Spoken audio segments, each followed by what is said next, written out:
Astonishing Legends is supported by Movement Watches, The Great Courses Plus, Squarespace, and Mack Weldon. And we're back. You may have noticed that tonight's show took a little longer to download.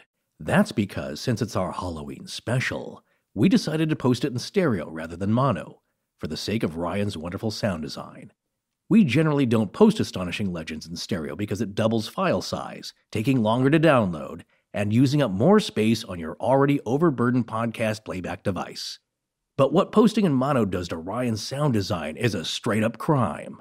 So tonight, dig out those headphones, or play us back through the best system at your disposal, because Ryan isn't fooling around, and we're coming at you in high fidelity. I don't know if that was completely necessary, but we're an independent show and we get to do what we want. Yeah. We want to say thanks to everyone for all the positive feedback on part 1 of this series. Yes, and please leave us a positive review at iTunes. We need as many as we can get in there to offset the occasional rabid trolls that pop up like a weed in your driveway. We hadn't said how many parts it was going to be last week because sometimes we can't be sure until we start working on the topic. However, we now know that the Mothman series is going to be 4. You'll have to brace yourselves, however, because there's going to be a dark week between parts 1 and 2 and parts 3 and 4.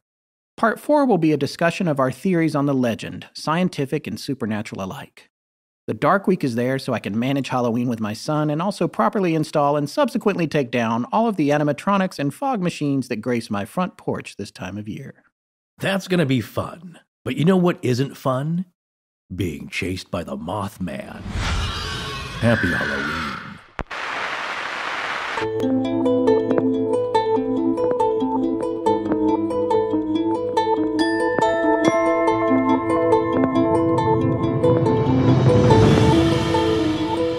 Welcome back to Astonishing Legends. I'm Scott Philbrook, and this is Forrest Burgess. UFOs do not seem to exist as tangible, manufactured objects. They do not conform to the accepted natural laws of our environment. They seem to be nothing more than transmogrifications tailoring themselves to our ability to understand. John A. Keel, author of The Mothman Prophecies. Join us tonight for the second part of our series on the astonishing legend of the Mothman.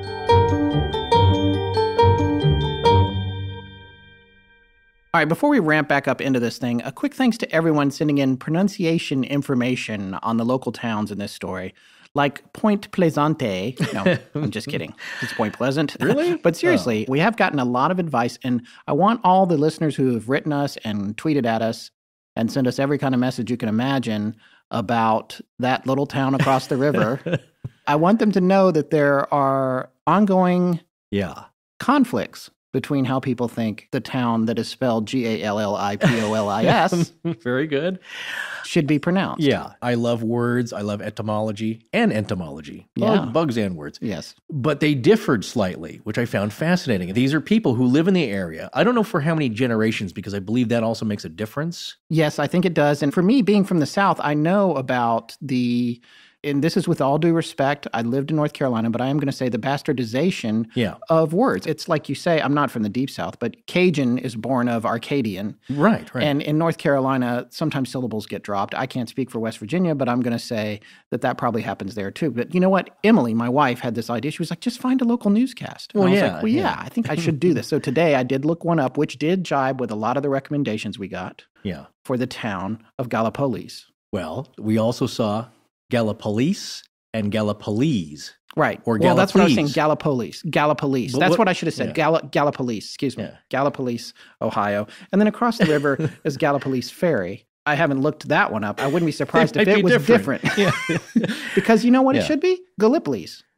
If it was a restaurant in New Jersey. It's a guy. I love this film, Gallipoli. Yeah. Then there's Gallipoli. But this is Gallipolis. Yes, I think that's a very good newscaster middle of the road here. Way back when we did Knights of the Golden Circle, and we had someone very kindly write into us saying, hey, gentlemen, Prescott is actually, Prescott. That's how she said it. It's like press kit, like a press I'm sorry, kit. I cut you off like I knew, but it was news to me. I'm the one telling you the story. Yeah, it was news to me as well. Sorry. She said it's called press kit by the locals. So I asked a good friend of mine I work with named John. He grew up in the Phoenix area all his life, has relatives all around that area, And I asked him, hey, do people call it Prescott? He goes, no, I've never heard anybody say that except for my stepfather, but he's from Alabama, and he calls it Prescott.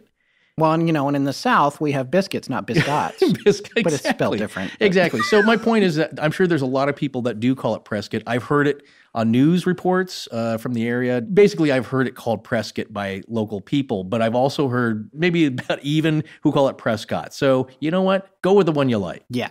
I want to make one other correction. I mistakenly said in the last episode that live broadcasts of I Love Lucy had just passed Pluto in the last decade. I couldn't have been more wrong about that. Yeah. In fact, today, Twitter user Chance Rubbage, who follows us. Is that a real name? I love, well, if they'd had their real name, I would have said it. Okay. This, I don't even know if it's a man or a woman. But Chance Rubbage, who follows us, pointed out that at the speed of light, which is also the speed of a radio transmission or a television line, Pluto's only about 4 hours away. Wow. So I couldn't have been more off base on that. But on the plus side, it did cause me to dig up the news stories that inspired my observation about I Love Lucy going into the far reaches of space.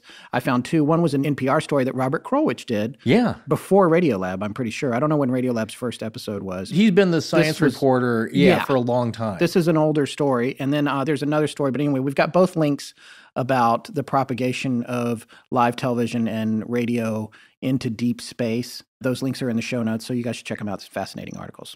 Okay, so last week we introduced you to the story of the Mothman, and we showed you how that story is really so much more than just the Mothman alone. Oh, yeah. He's symbolic for so much other phenomenon. It's like the umbrella. The Mothman's wings are the umbrella over a series of events that, like we said, are not too different from Skinwalker. They run the gamut. You could start with a cryptid or cryptozoology because it's a creature. Yes. But with him, he drags everything else with him. Yeah, and it's a creature that doesn't behave like a earthly animal. Yeah, right. It does not, because it would be a different thing if in the course of this story you heard of behavior that you could ascribe to other birds or flying creatures. Well, but it doesn't behave that way. Even the chupacabra is behaving like a canine, exactly. Like a dog. It bites, apparently likes a lot of blood, but there's nothing really weirdly paranormal. That's a real, true cryptid. It's not really like a dog. It's not really like a coyote or anything else we know. Maybe it has mange, who knows? It has a weird gait.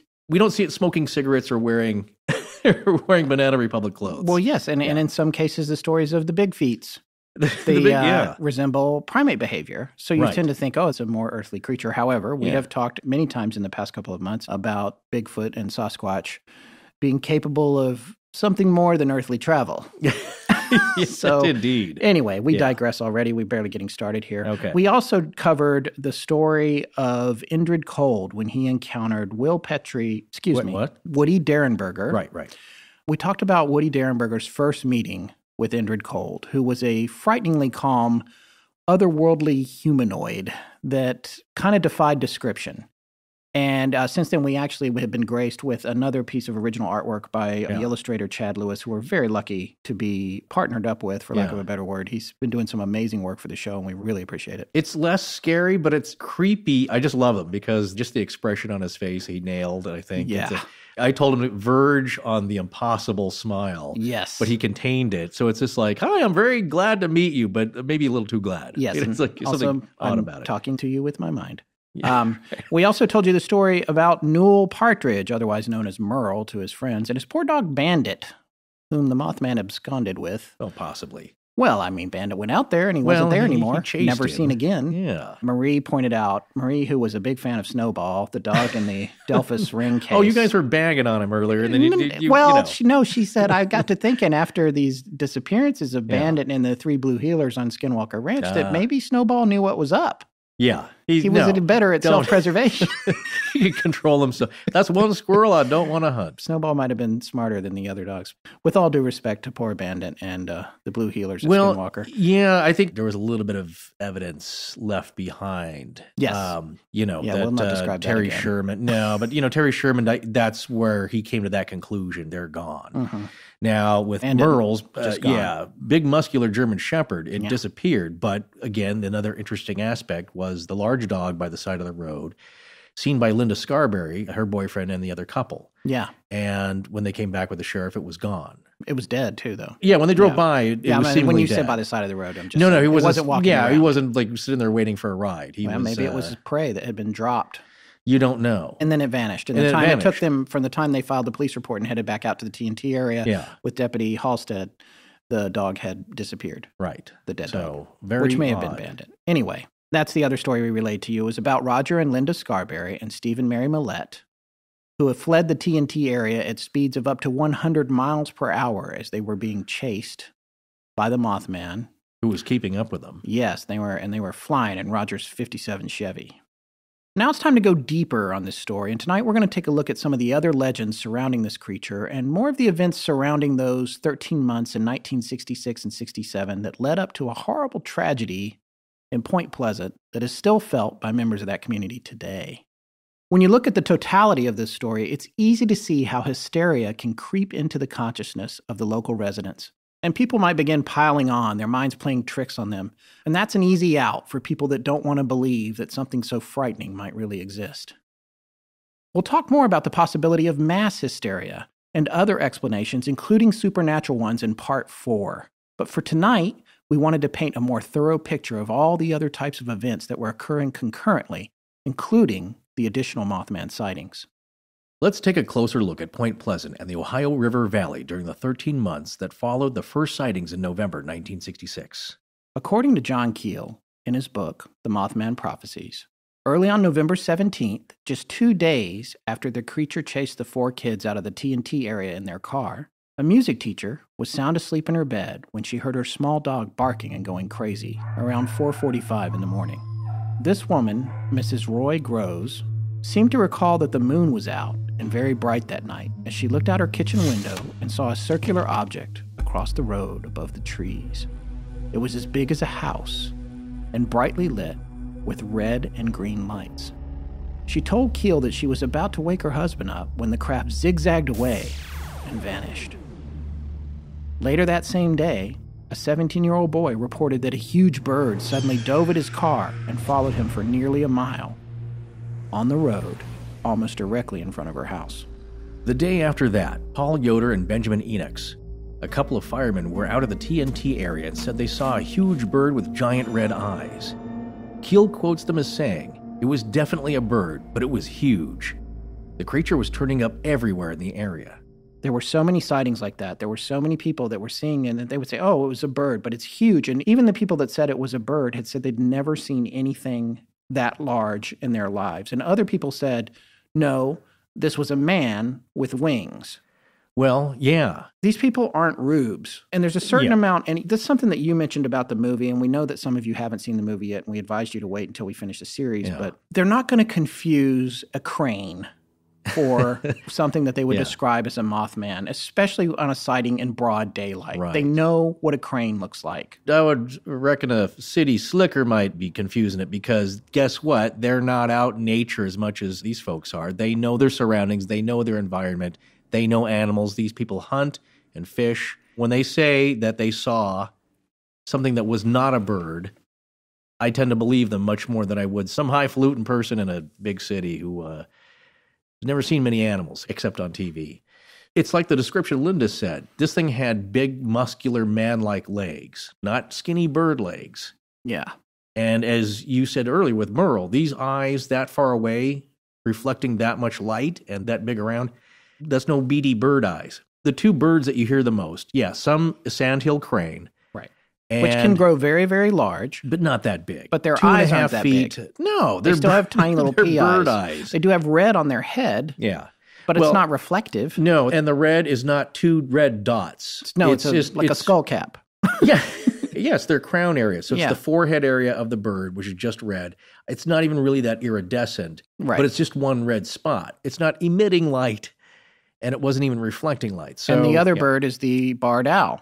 Yes, which are large, but no, we're talking huge. Barred owls are also nocturnal, as all owls are, I believe. I'm no ornithologist. You see them in the daytime flying around. You do, but not as much. I've seen one here in L.A., actually, which is impressive. Odd. Yeah, but it's near Griffith Park, so that's their territory. But it was weird because it was sitting like at a fast food restaurant sign. He'd just come out of the park. So that was one of those plastic ones to scare off pigeons. Well, you didn't see many pigeons around because I think the owl was eating them. So they're animals. They have their hunting territory. You can hear them hoot when they're divvying up the females. And there's no bird that's man size anywhere. years ago, I looked up a pterodactyl because I thought, like, could those really carry off somebody? And those might get to be about 5 feet from tip of beak to tail, 5 or 6 feet. I'm totally talking off the top of my head here. That's when we always get in trouble. Yeah, you know what? I don't care. Wasn't there another? I thought there was some other giant. This is going to come up again in the theories episode. No, but there's larger ones, but there's no giant prehistoric bird that's, let's say, the size of a crocodile. You know, that no, but long. there is. There's that famous picture of Dr. What's his name? He's going to come up in the theories episode, but the standing in front of the large black bird. It's a reconstruction. But oh, okay. Well, how long is it, though? Well, it's like a bus. No. Yeah, you've seen that picture. It was in the Guinness Book of World Records. I don't know. All right. Well, we'll come back to it. My point is that there's a reason birds are the size they are. Right. And they can only fly so fast. Now, sandhill cranes are great at gliding, but they don't really dive and swoop like a peregrine falcon. Right. They're not doing 220 miles an hour down to the car. Right. So that's another thing. I don't believe that they could flap and keep up doing 100 miles an hour. That's anyway, a good point. But well, hey, they swamp gassed it. There you go. Yeah. Okay. Well, there's a thing about Mrs. Grose's story, though, that I looked into just because that's kind of what we do here at the show. And when she was talking about the craft that zigzagged away and woke her up at 4:45 in the morning, on that day, November 17th, in West Virginia, the moon wasn't out at 4:45 in the morning. It had rose and set much later that day, coming up a little after noon and setting a little before 10 p.m.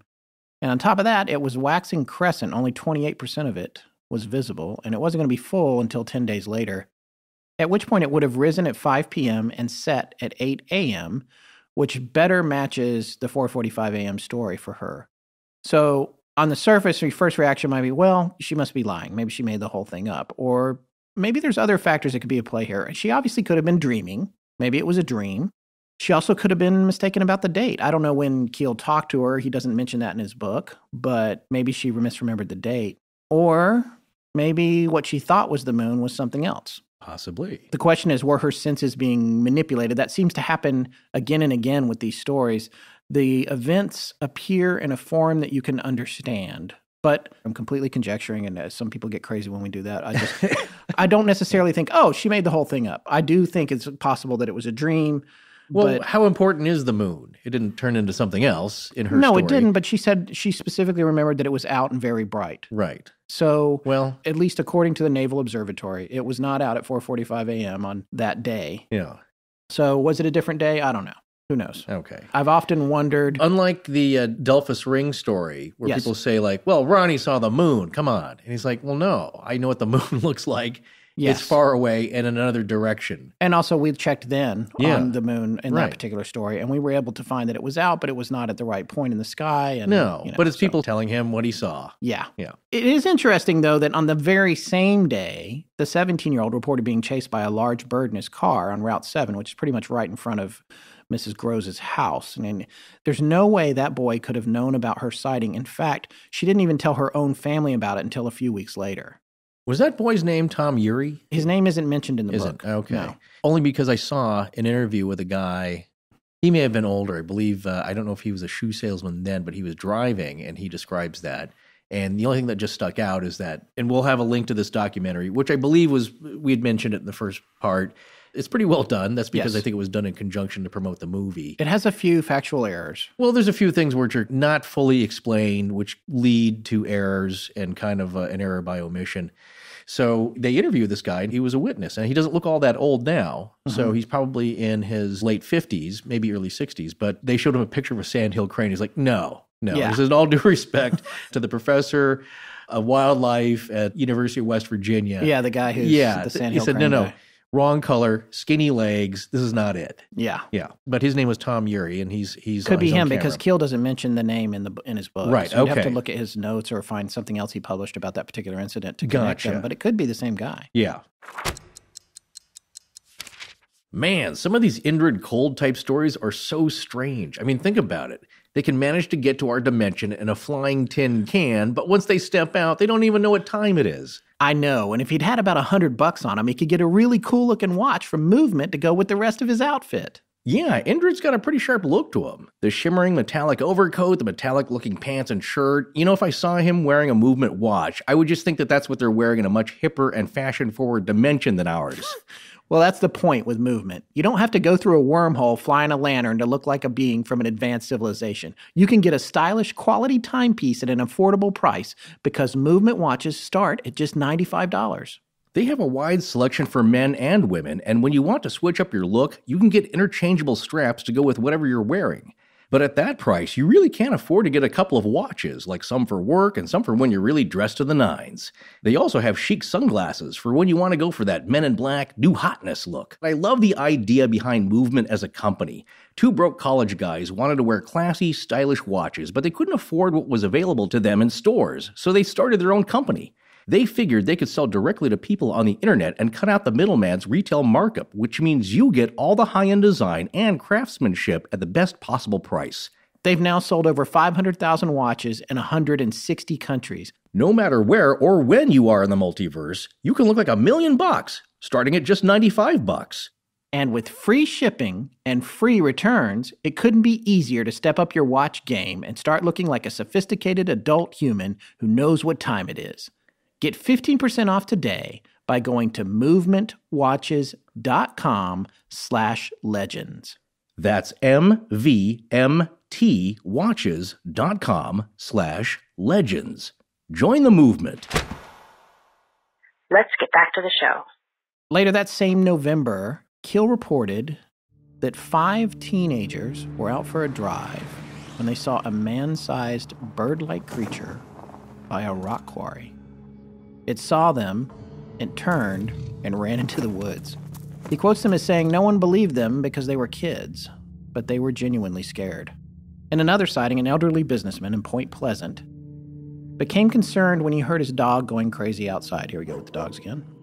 He went outside and came face to face with what he described to Keel as a 7-foot-tall, gray apparition with flaming eyes. He apparently went into some kind of trance and lost track of time for a little bit. And I guess no one can say what happened between him and the creature during those moments, but eventually it flew away. He was so beside himself with shock and fear, and he looked so pale that when he stumbled back inside, his wife thought he was in the throes of a heart attack. Here we go with more sights in my yard. It's flying over my car. People everywhere are reporting this thing. And you know what's interesting to me about it too is the sort of trance phase that a lot of people describe that. Yeah, that's very interesting that you mentioned the word trance, because I was watching one of the other interviews from this documentary where that's exactly described. And it's Marcella Bennett, and she was much younger at the time, but she's on camera in this interview telling about this incident. And what happened is that her and her brother were headed to the TNT area to visit some relatives who kind of lived on the outskirts of the area. And she had her 3-year-old daughter with them, and they'd pulled up in the car. And as they're getting out, her brother had noticed something unusual in the sky. Lights or something odd, and he wanted her to look at it. Hey, take a look at this. And she had no interest. She did not want to look at it. As she's making her way to the house with her daughter in her arms, there's some kind of figure that she notices out of the corner of her eye. Peripherally. Yeah, it's some kind of man or creature or something. And at that point, she goes into a trance. She falls down in a paralysis, and she realizes that I've just fallen on my daughter, but I can't help it. I can't move, and this thing is coming up to me. She can sense this thing is approaching, but she can't move, and she realizes that I have to get into the house as quickly as possible, and I believe her brother's already made his way in and opened the door. Well, she is able to regain strength in her legs. She comes out of it. She scoops up her daughter, and they run inside as fast as they can, and they slam the doors. Now, the problem is, this thing has not gone away. It's still coming. It's making its way to the porch. And they can hear it plumping up the stairs onto the porch. And now it's peeking inside the house. No, thank you. Well, imagine that. They're freaking out. But they called the authorities, and by the time they came out, this thing had gone, of course. They were terrified. And to this day, she is terrified and, was traumatized and had to seek medical attention, like counseling after that, because it was so different. It's not being spooked by a deer coming up to eat your flowers in the night. No, and this is what's fascinating about this. First of all, again, we go back to the trance. People are falling into trances. They're losing track of time. The elderly gentleman on his porch, it's like it's got a hypnotic quality to it. And Keel mentions that too. He apparently had a fascination with hypnotism himself in his book. But the other thing I want to make clear is in part one, we talked a lot about nocturnal sightings of this thing, but it was seen plenty of times in broad daylight. We're going to discuss a few of those today. Right. In broad daylight, it's a lot harder to mistake something for something else. If the sun is out, you can clearly see what you're looking at. You're also less likely, as a general member of humanity, to be under the influence of something in the middle of the day. You mean a substance? A substance, Okay. yes. This is broad daylight with these people. But my question for you is, not that you would have the answer to this, before it turns into the Mothman.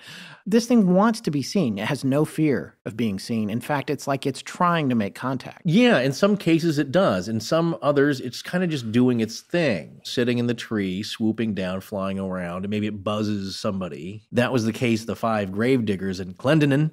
Clendenin. Yeah, we put the emphasis on. Yeah, we got an email about it today. Clendenin. Yeah. Okay, then. They saw this thing sitting in the trees. They all noticed it. A large brown man with wings. And it swooped over the car. Not real low, so they all had to hit the ground. It's like some... Wait, are you talking about the grave diggers again? Yeah, that was I the thought grave... they were standing in a hole. You said swooped No, they're over not their all car. in the grave. No, but you said swooped over their car. They had a vehicle they arrived to the cemetery with. They said it kind of... Trying to make sure we get the story straight. Oh, here. thank you. Okay, Even though we think that story might be made up anyway.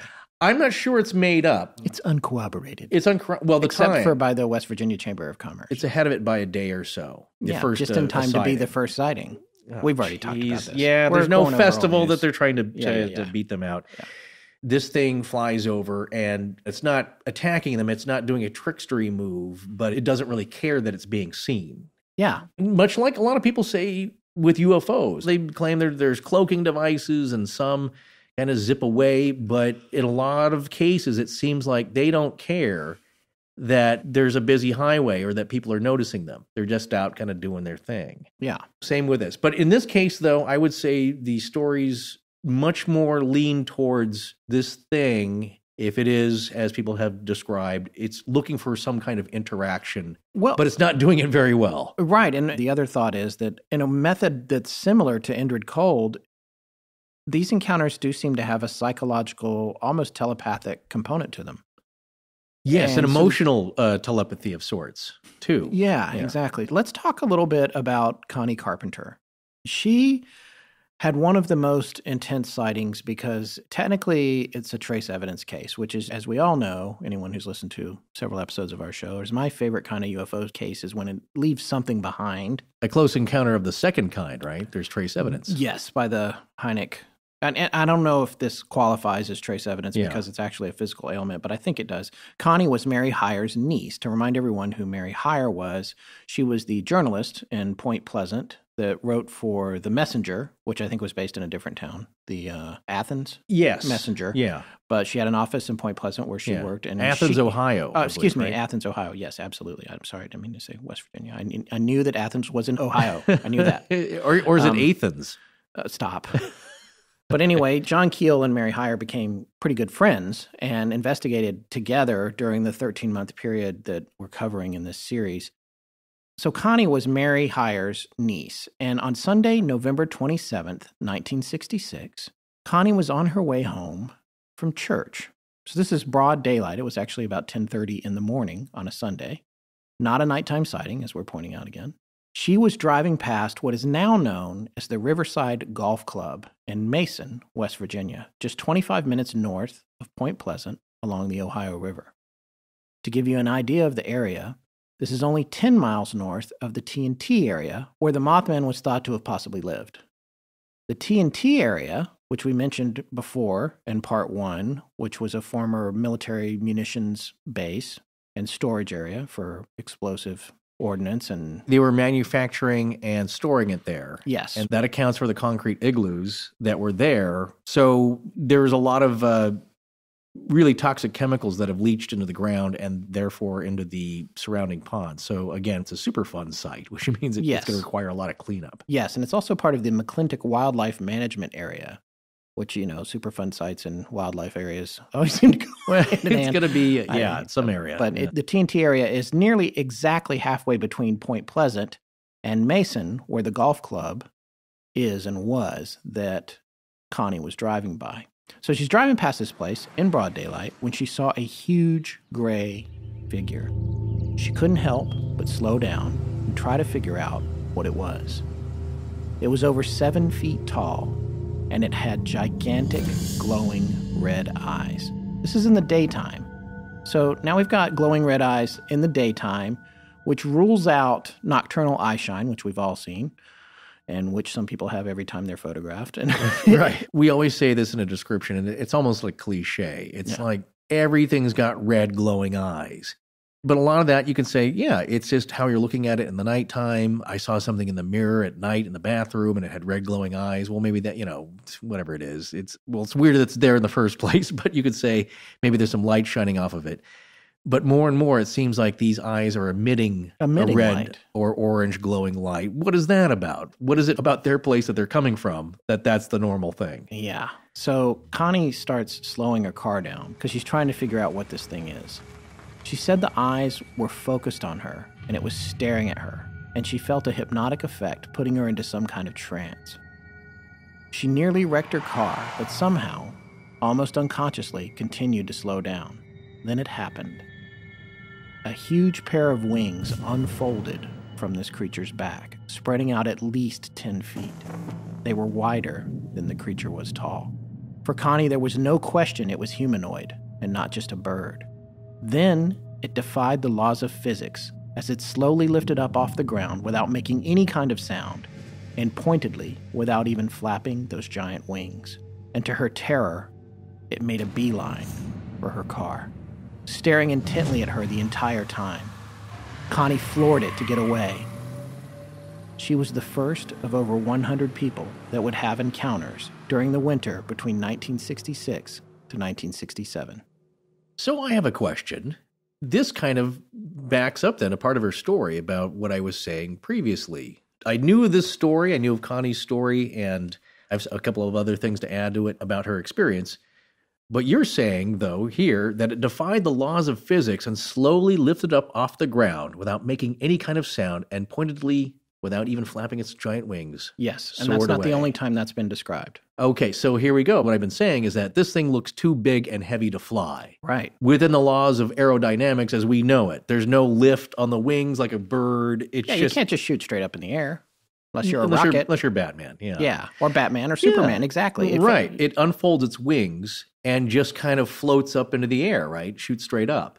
Yeah. The distinction I'm making is that now we're kind of out of the realm of some kind of normal cryptid biological element here into something even more paranormal. Yes. Extremely supernatural. Exactly. So high strangeness. Indeed, very high strangeness. And the fact that it can follow these cars at tremendous speeds. A regular bird usually doesn't fly that fast.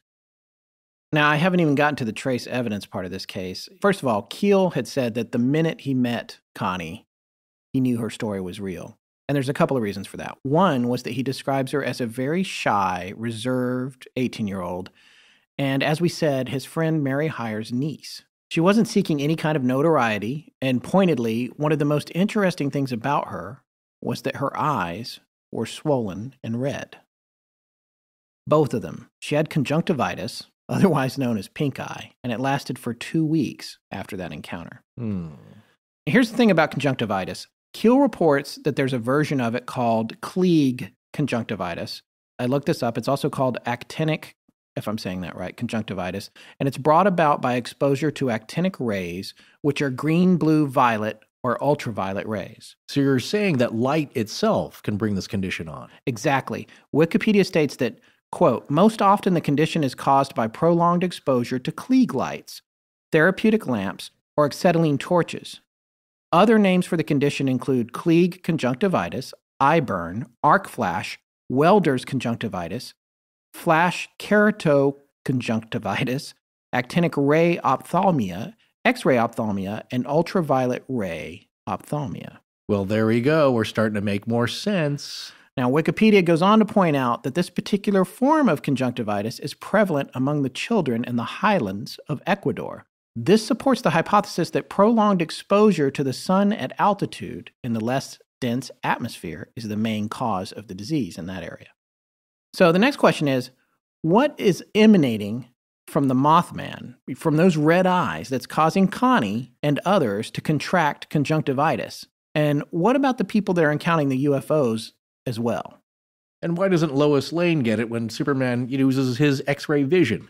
Well, he never points his eyes right at her. No, eyes. because you'd fry him. But the point is that there's something being beamed, it seems like, if this is the cause, because she wasn't the only one. And there was another young kid who, he had the same thing. And he had his right eye was really swollen. And as he told Keel, it never really healed well after that. So it's not just her. It is kind of like people who get really sunburned. Your eyes get puffy. In these cases, it really does seem more like the bacterial conjunctivitis, where it's just weeping and it's just really swollen and red.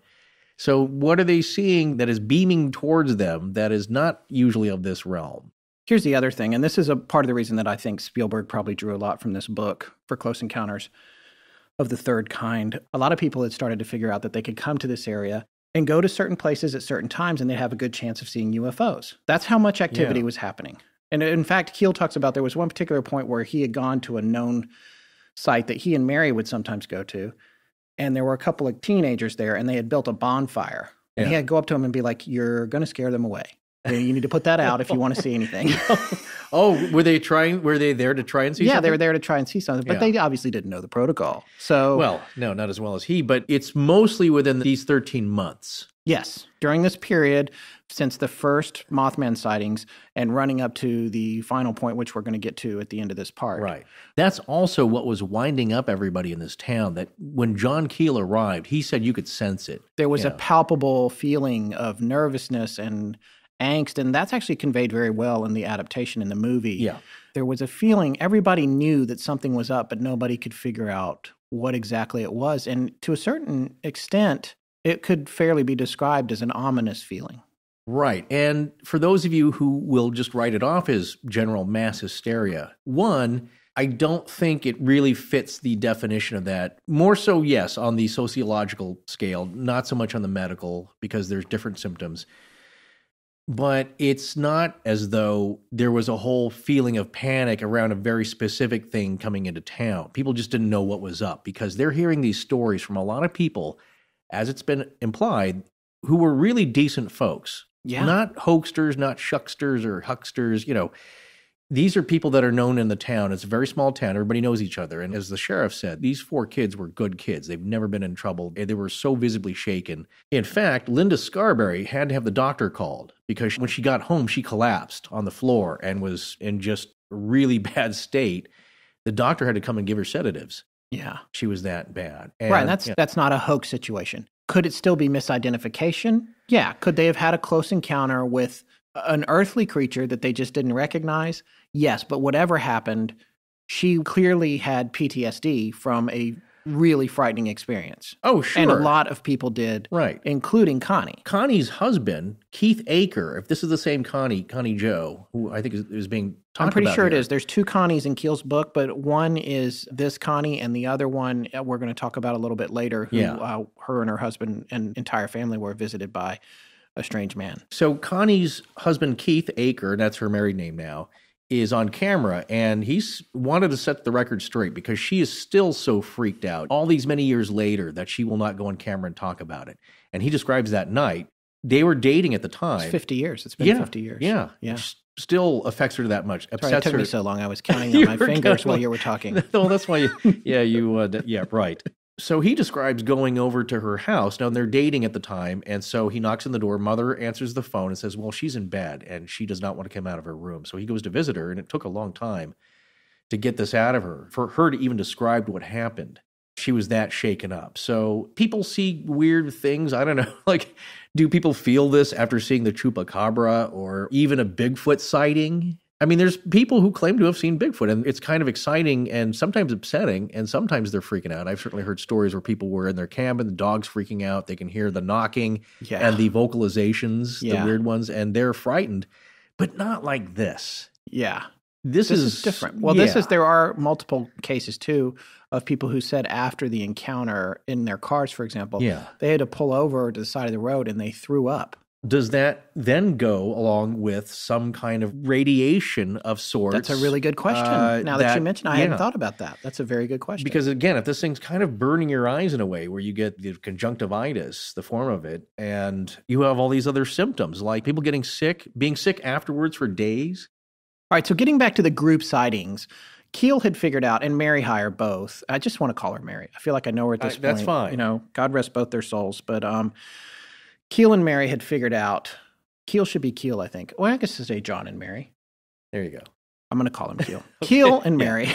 There's a lot of He had figured out where to go to see UFOs. And in early April 1967, this is a few months after the Mothman first showed up in the prior November, there were tons of people out in the TNT area because everybody got word, the Mothman's out there because everyone had heard what happened to Roger and Linda and Steve and Mary. That's another thing I wanted to bring up quickly here. Yeah. This wasn't just isolated stories and people kind of forgot about it or thought like, well, that's weird. No, they brought in the state police, the National Guard were searching for this thing as if it were like a Frankenstein hunt. Yeah. I believe it was described. Yeah. They were going in and out of the buildings. Keel himself went in the building and with the 4 kids, but they didn't see anything. One of them saw something, and there's so many stories. We can't put them all in an episode. We'd be talking all night, and also you should just get his book. It's a great read. It's super entertaining. But there was one particular evening in April 1967, and he and Mary had decided to drive over to 5 Mile Creek Road, just below Gallipolis Ferry.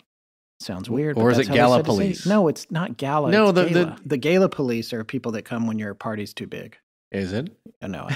Or is it Gala? Or is it like party please? Gala please. Anyway, so they're at Gallipolis Ferry on 5 Mile Creek Road, which is just south of there. In fact, they went there 2 nights in a row. Both nights, John and Mary saw strange balls of light and unidentified flying objects. One of which looked to Keel like it had a window and a being inside, although Mary thought it was just some kind of partition on it, and he wrote in his book this was the only thing about that encounter that the two of them disagreed on. Interesting. And she later signed an affidavit saying that she personally witnessed what happened that night on his behalf to say that she was there. Right, an affidavit. Yeah, because he wanted proof of something that was witnessed by more than just him. Mm-hmm. And he said that the shapes of these crafts precluded them from being stars, and they all exhibited non-ballistic motion, darting in and out and behind of trees in the near distance. And one of them was actually even kind of cube-shaped. Now, at one point, Keel, who had an exceedingly bright spotlight that he carried around to try to communicate with UFOs, picked out the largest object, and he took the spotlight and he flashed in Morse code at the spotlight the word descend. Apparently, Mary watched this whole thing, and she freaked out when it started dropping. And not only was it dropping in what they describe as kind of like a falling leaf motion. Yeah. Which Keel says is a common description of how UFOs descend, which I hadn't heard before. But he seemed to say that it was a common thread. And she described it as sort of looking like it was coming downstairs, and he said it was like a falling leaf. I have heard of the zigzagging pattern, which is unusual, but we don't know how these things fly. Right. So, but it's not a helicopter, right? Yeah. And here's the interesting thing about this. You know what Keel woke up with the next day? Conjunctivitis. Klieg's conjunctivitis. So I'm going to posit a completely unsubstantiated theory here that I haven't seen anywhere else, but I'm going to go ahead and put it out there. That the conjunctivitis is not a sign that you've seen a UFO. Maybe it's a sign you've been abducted. Now, Forrest, I know you're going to have something to say about this, but maybe I don't know, because I feel like I need somebody else's point of view on this, because I'm pulling this out of the dark. Okay. Let's say all you can remember is seeing the craft, but the Klieg's conjunctivitis is a result of something more happening to you. And this gets into the whole idea of these visitors being maybe some kind of time travelers or something. It lends some weight to whenever somebody does communicate with them, they always seem to be confused about when they are and not just where they are. I love that phrase. Too. Yeah, when is it? Now, they're asking everybody what time it is because their process of travel is imprecise. Maybe they're just us from the future. I mean, stop it with that. Okay, all right. No, but here's the thing. Yeah. I'm reading A Wrinkle in Time right now to my that is a big theory on shadow people. Like, they're just us visiting from the... So everybody who's capable of doing that comes here to strangle people in their bedroom. Shadow people don't strangle people. They do. They do? They strangle you? They come at you.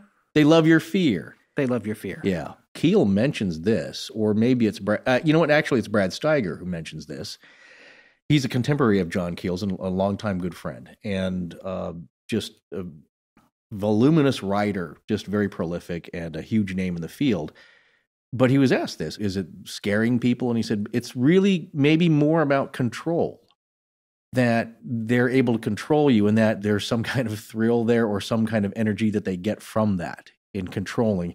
Fear is a large part of that, and I believe so too, because I've heard so many of these stories where it does seem like there's some kind of joy and pleasure and smiling and grinning out of your sheer terror. And people who've experienced that, that's the only thing they can think of, is that this thing seemed to be really getting off on me being paralyzed with fear. There's two things here I want to say quickly, because you did ask.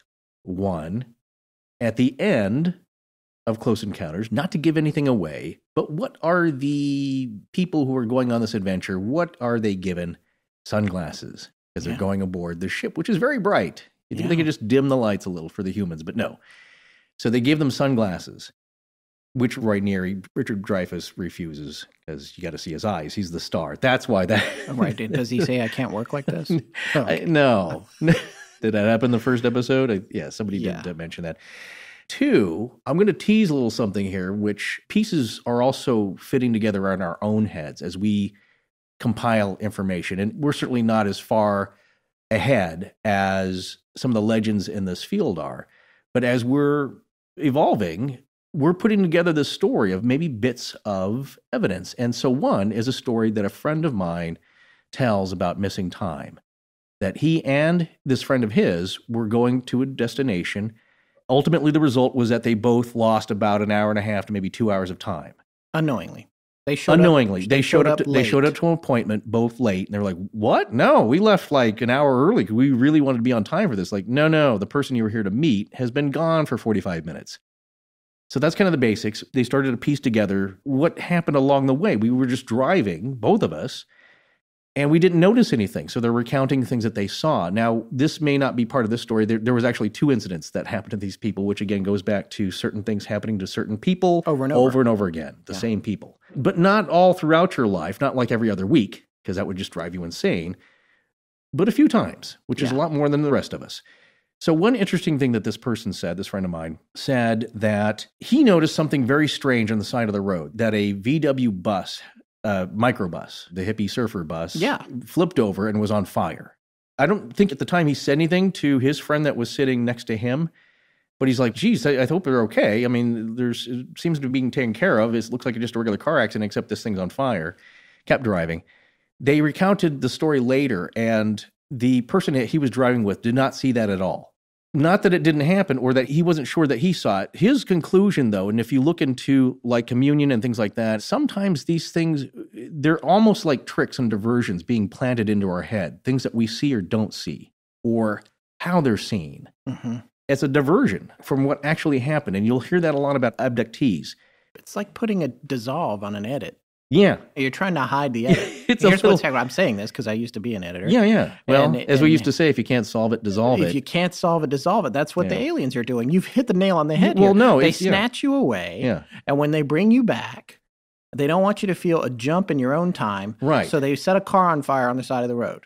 Which is probably when maybe something happened. Like Walter Murch says, blink. In that blink of an eye, when you look over there at that moment and you see that thing, it covers up the gap in time that you've just lost. Exactly. So that is something important here. And I apologize if that sounds... We're going to trademark that theory. What? If you can't solve it, dissolve it? No, I don't know. Yeah, when it comes to kidnappings. It's a big idea here that things are being stuck into your head as a way of keeping you from knowing what you really saw or experienced. I like it. So when you hear these stories about people, you have to keep that in mind too. They did see something. And I don't know if we want to talk about what good old Woody Dernberger saw. I had this thought later, even after we recorded part 1. What Woody saw on the road, well, it was very fleet. That's quite a maneuver. Come swooping down. I believe the car that was ahead of it, going very fast, that Woodrow said that the craft was following with, the one that Indrid Cold was in, zooms past. I believe that they were working together. They're probably part of the same team. I don't know. That's just a speculation, but it sounds fun, right? Yeah. Like a Men in Black team. Yeah. The car zooms ahead, and the other one's like, we're going to talk to this guy here, the sewing machine guy. We're going to talk to him for a little bit. This thing swoops down, does a 180 on the road, goes about 6 inches off the ground. You should pass your driving test if you can pull that off. That's a pretty good maneuver. This thing sounds like a creaky old car door opening and closing. Yeah. And as Woody said, well, it's like an old miner's lamp. It looked like the chimney end on it, where the smoke comes out, and there's a little bit of a flange there and a bulbous middle. It sounds pretty retro, I think, as you said. Now, we don't see rivets on it or anything kind of clunky, and there's no rust around the vents or anything. But my thinking was that maybe this is something more in tune to what Woody can handle seeing. Yes. Okay, so we might revisit a little bit more in the theories, but I just want to put that out there before I forgot. When you hear these stories, keep in mind that, yes, we believe, I think in a lot of these cases, especially when people are that freaked out, and certainly if you know or have friends or loved ones that have gone through that, and they tell you, no, don't tell me what I saw. I know what I saw. And with all due respect, I don't care if you believe me, but I have to tell this because it's driving me nuts. Or they don't want to talk about it at all. Right. And it's conveniently just strange enough that it makes the story less believable, which may be a component of the whole process as well. We don't know. So as we go along through part 2 here, just realize that... This is also, by the way, classic confirmation bias. Because what we are doing is we are rationalizing bizarre, unprovable stories by saying that they're bizarre and unprovable because they're trying to conceal the fact that they actually happened. There's no way to assail that. Look, what we're not doing here is I'm not really confirming. I'm saying that the only thing that I know is that if you look at a person, and I always say this, if they're that emotionally distraught, I'll give them the benefit of the doubt that they experienced something very abnormal and very strange that has shaken them to their core. I believe that they're telling the truth as far as what they saw. But is that really, really, really what they saw? Yeah. Is it a manipulation of their mind, of their consciousness, we see with our brains, as my eye doctor I just went to said, like, your eyeballs are basically blobs of brain on a stem, that they just receive the light. It's your brain that makes the picture. So is that being manipulated? So are they really seeing what's out there? It's not that you have to doubt certain parts of it that don't make sense to you. Of course, we do that as humans, but what I'm saying is that some of the details may seem kind of crazy or off, but it may not be what's actually out there in the world. Here's the other thing about that, though. In terms of what you see or don't see and what people believe or don't believe, again, the conjunctivitis seems like a little thing, but a lot of people are coming down with it. How do you hoax conjunctivitis? Right? I mean, who does that?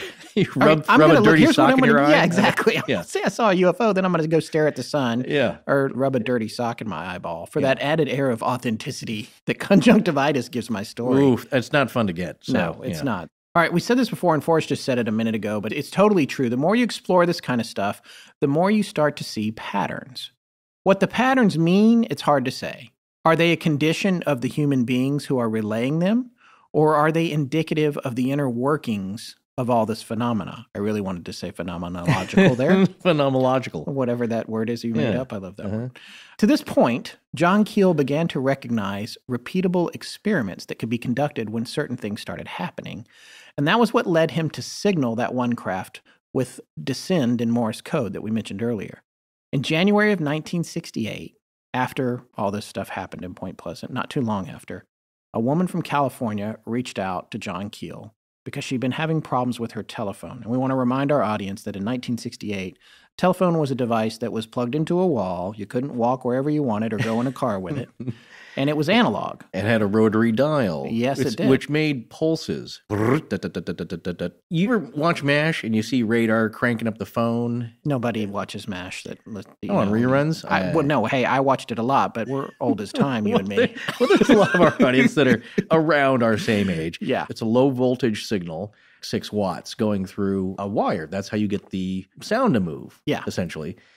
Digital audio, much different thing. But what you're saying is that it's more receptive to interference maybe that's direct. Of course, digital stuff is also very sensitive to signal interference. It is, but in its own way. Yeah, but it's a different animal. And it's one of the things about EVPs and the same thing with film and cameras. If you're trying to film something unusual or bizarre or paranormal, if you're using real film, you're more likely to catch something than a chip is going to catch something in a digital camera. And I don't know what the reason is. I'm just saying this goes in your book of rules.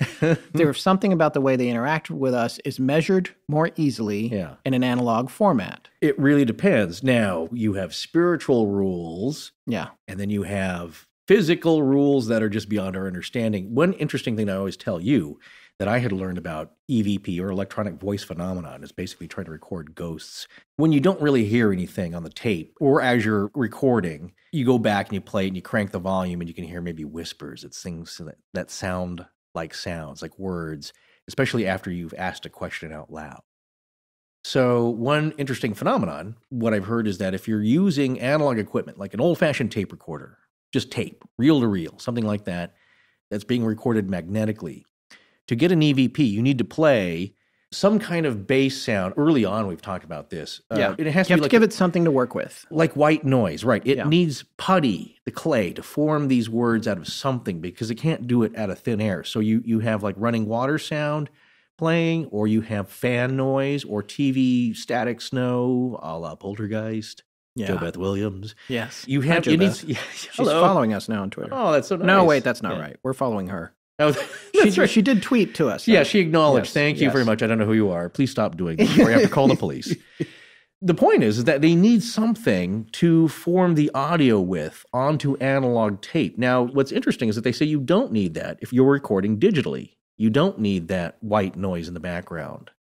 Why? So I don't know. Maybe an audio engineer could tell me, but maybe they don't even know. But I'm guessing to me, it just sounds like it's just the way that electromagnetics, which rules the universe, Scott. So it's 1968. This woman's having all kinds of problems with the phone. She's picking up the phone. It's ringing, and she picks it up, and she's hearing beeping, like Morse code. Ryan?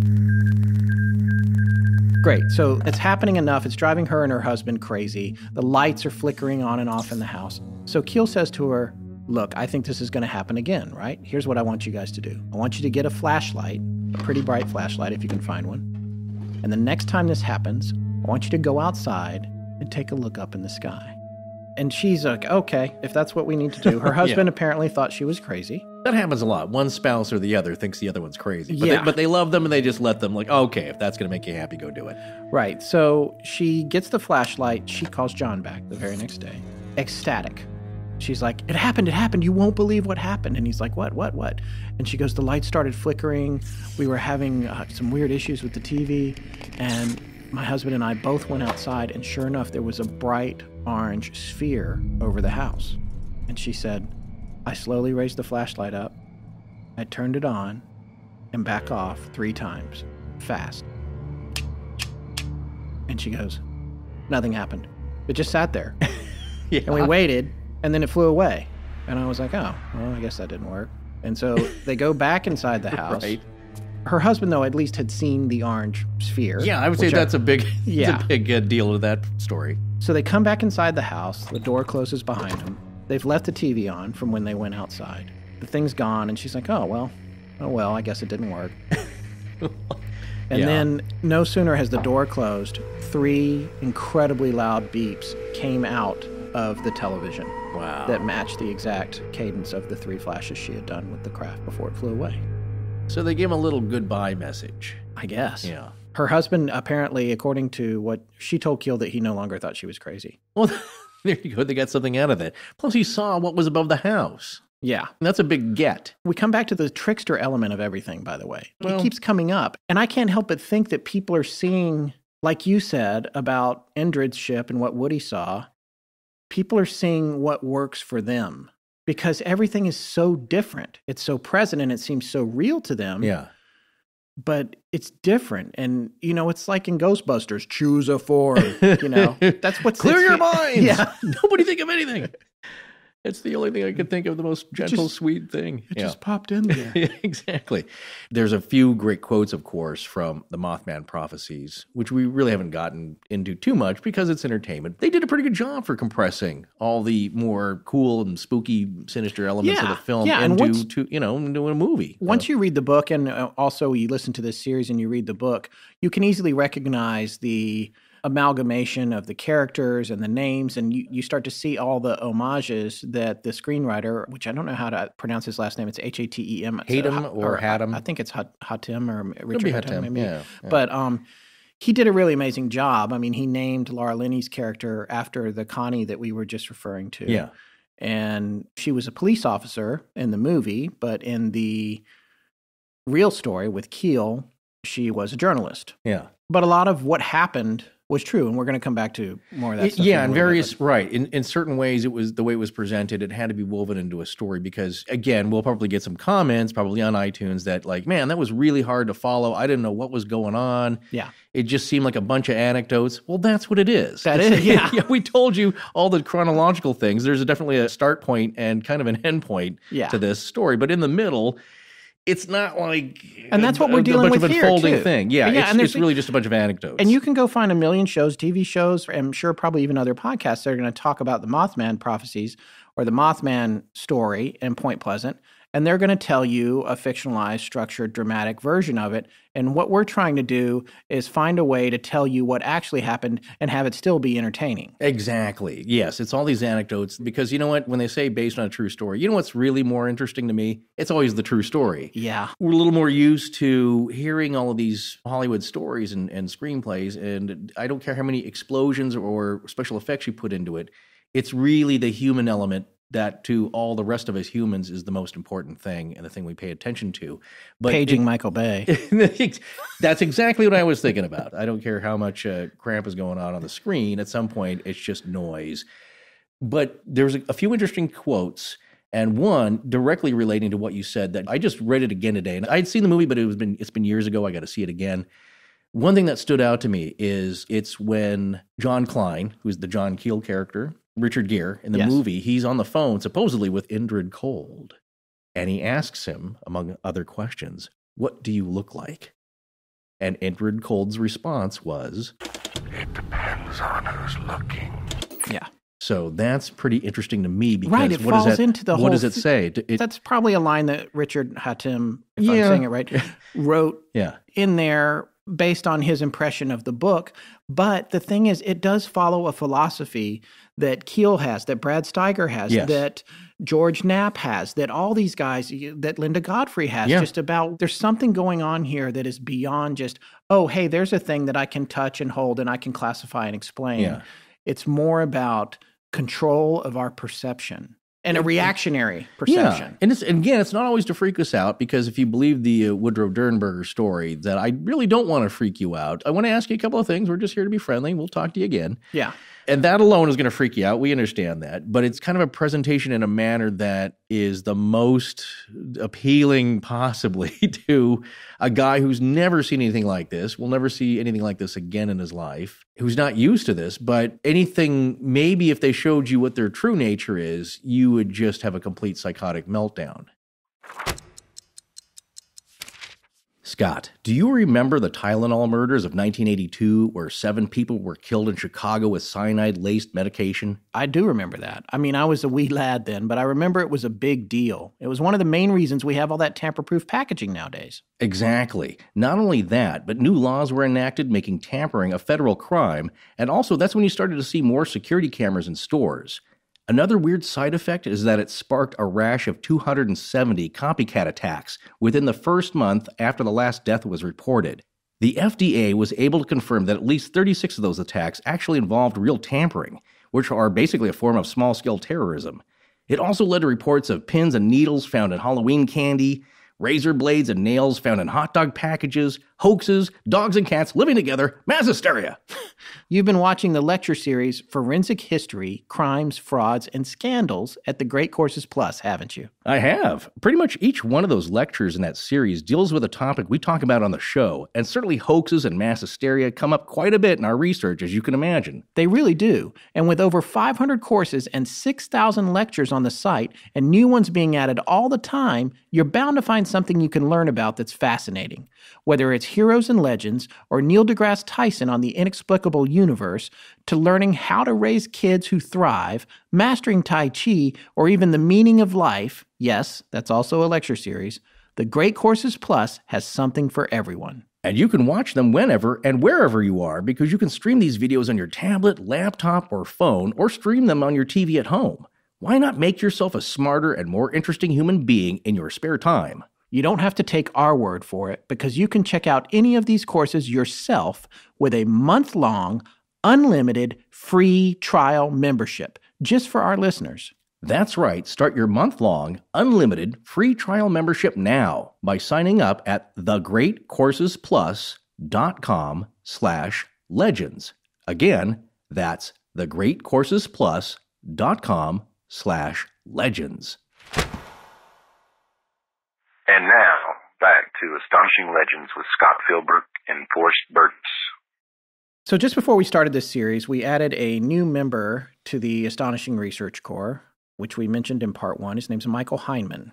And Michael is a forensic chemist and lifelong resident of Point Pleasant. That's a two-pal sock 'em there. Yeah. And he's already been participating a lot in our research, and we got some good information out of him about the local area.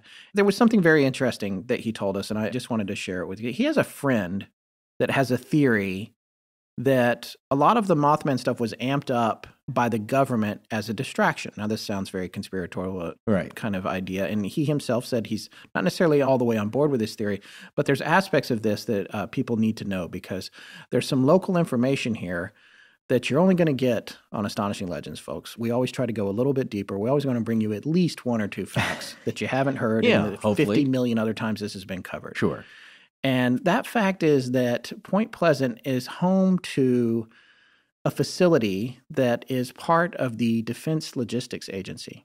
I had never heard of that. It had to be explained to me what it was. Yeah, every big organization loves, needs, and relies on their logistics. Like if you drive out to Vegas here on the 15, you'll see the Yermo Annex Marine Logistics Base. Yes. Out in the middle of nowhere, and there's bumper-to-bumper traffic. This group is apparently charged with storing the materials necessary to national defense in the event of war. In some cases, weapons materials are the things you would need to manufacture weapons, which is kind of works in line with the long tradition of manufacturing weapons in Point Pleasant in the TNT area, but that was for World War II. Sure. And apparently just 15 miles north of Point Pleasant is one of the last two plants in the U.S. that makes ferromanganese. And we have reason to believe that this material has been stored by the DLA in Point Pleasant. Whatever's really going on, we're not sure. What I can tell you is that Keel makes a reference to this facility in his book, but does not out it as what it is. He said that he was concerned about national defense and telling secrets and that sort of thing. So he kept quiet about it, but he did say that he would like to meet and kick the butt of whatever general okayed putting something like this in a populated area. Right.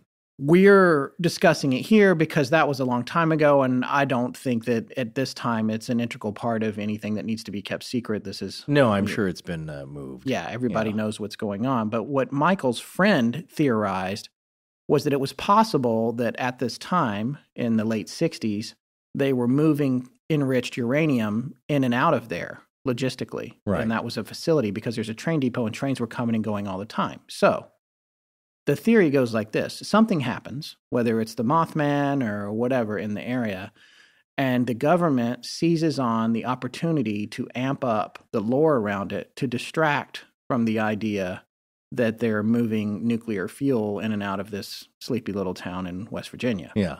Now, you and I talked about this at dinner tonight before we recorded, and you made a very good point. The idea was that if you're amping up elements of chit-chat going around town to amp up people's fear and cause a distraction, then you're actually basing it on something that actually happened. Right. There has to be a seed. There has to be a seed for them to like, okay, somebody saw some strange Birdman things. Let's throw in some choppers with some colored lights, buzz the town. I think today, with drones, you could probably go a lot further. Yeah.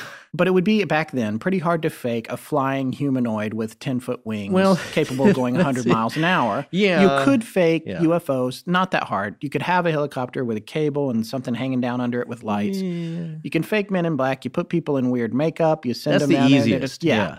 That's the easiest one. Right. But this begs the question, this theory is not as crazy. I could see this happening because this is misinformation. No, it's Piggly Wiggly. Oh, there's Easy 7, Easy 4. Remember, there was an outbreak at Devil's Tower that they had to evacuate everybody. Right. And they were gassing everybody with sleeping gas there to create a diversion. So we have to get everybody out of the outlying areas. What do? We fake a radiological or biological contaminant spill. Right. And we got to get everybody out of town. Get them on the trains, get them out of the area. So nobody sees anything in the sky. Afraid to breathe. Yeah, I just remember as a kid, like, what's Piggly Wiggly? That looks like a fun place to shop. He's making a reference to the truck that was the undercover. Right, they quickly manufactured, they get semis out, they cover up these government trucks with these brand names, so it looks like it's just a convoy of goods and services. Piggly Wigglies, they had them all over North Carolina. I don't know if they're still there. I don't know. I feel like they might be out of business now. Well, we never had any in our area, but they're Where are you grocery from? stores. In the tri-state Pacific Northwest area, including Montana and sometimes Colorado. Okay. So never Oregon, though. Yeah, I can definitely see something being staged, even on a somewhat large scale like that, but for a very specific thing. Now, the problem I have, though, with uranium is that it's not semi-loads in a giant caravan that they got to cover up. If they're moving uranium out, I think they would just do it. It's not like a giant earth mover truck that has to come into town. Everybody's like, what the heck is that? Right. You load it up on a semi, you're playing rapid, maybe it's lead lined and sealed. Maybe you got a couple of Jeeps out in front of it, and that's all you need. Or you put it on a train, and you have the train come in, it comes in the middle of the night, they offload it. Unless it's a daily thing, like, 4 to 5 shipments a day, people are going to start wondering why. We got to create some kind of a diversion. Well, there was apparently that much traffic, really, according to these guys. Yeah. Well, you can do that, but you know what? I've seen government operations. I've been driving on a road trip out in the middle of nowhere, and I'll come across a military convoy, not real fast, but you pass them. Sure. It's a couple of unmarked type semi-trucks followed by some heavy armament. We're talking about Humvees with the Browning 50 cals up top. Yeah. Canvas, not ready to fire, but it's like, you don't want to create a diversion up the road and try and stop them. Yeah. This is not Travolta in a Broken Arrow here, where you and 20 of your henchmen are going to try and stop this thing. They're ready to go through you if they have to. And I don't know what they're carrying, but it's something important. Right. And they're just doing it. It's not like there's a circus or they've created a UFO crash site off the side of the road. So in this case, it's possible. Yeah, I believe that's a scenario that they would try and attempt, maybe some kind of a diversionary tactic, but not kind of the way that this is unfolding. Yeah. There's too many weird elements to this. All right. So as we said earlier, sadly, this area has a history of being involved in war, which in itself always seems to draw a certain kind of attention. When you're discussing the paranormal, if you believe in any of this at all. That should be on a T-shirt. Yeah. Many other phrases. Before the TNT area was manufacturing munitions for World War II, the Ohio River Valley figured prominently in some much earlier conflicts, including the French and Indian War, and later the Battle of Point Pleasant, which was the only major action in a little war known as Dunmore's War in 1774. Now, Dunmore's War was a fight between the Shawnee and Mingo warriors against the governor of Virginia, John Murray, 4th Earl of Dunmore, or Lord Dunmore. He had negotiated with the Iroquois to take more of the land for the colony all the way to the Ohio River, which was to serve as a border on the Virginia side. The only problem was the land belonged to the Shawnee as well, and they were not part of those negotiations, so they fought against Dunmore's militia. The Battle of Point Pleasant lasted for hours and hours under the brave leadership of a Shawnee chief. He eventually was forced to retreat back across the river to Ohio after the militia was able to flank them. Ultimately, a treaty was negotiated. That chief was a man known as, Forrest, I'm going to let you do this. I'm not sure I can do this, but Keetugqua? Yeah. Yeah, that sounds Translates right. to cornstalk. Yeah, we're going to say cornstalk from here on out. So Cornstalk was chief of the 20-tribe Northern Confederacy in the Ohio Valley and chief of the Shawnee Nation, and he'd been in that role during Dunmore's War, which, as we said, ended in a treaty after his warriors were defeated. However, another conflict was bubbling up now 3 years later in 1777, and Cornstalk was taken hostage after making a diplomatic visit in the interest of peace, possibly voluntarily, at Fort Randolph, the very fort at the center of Dunmore's War, which is in Point Pleasant at the confluence of the Ohio River and the Kanawha River. He was taken hostage there by the fort commander after he admitted that if other tribes fought in this pending dispute, he would bring his men to fight as well.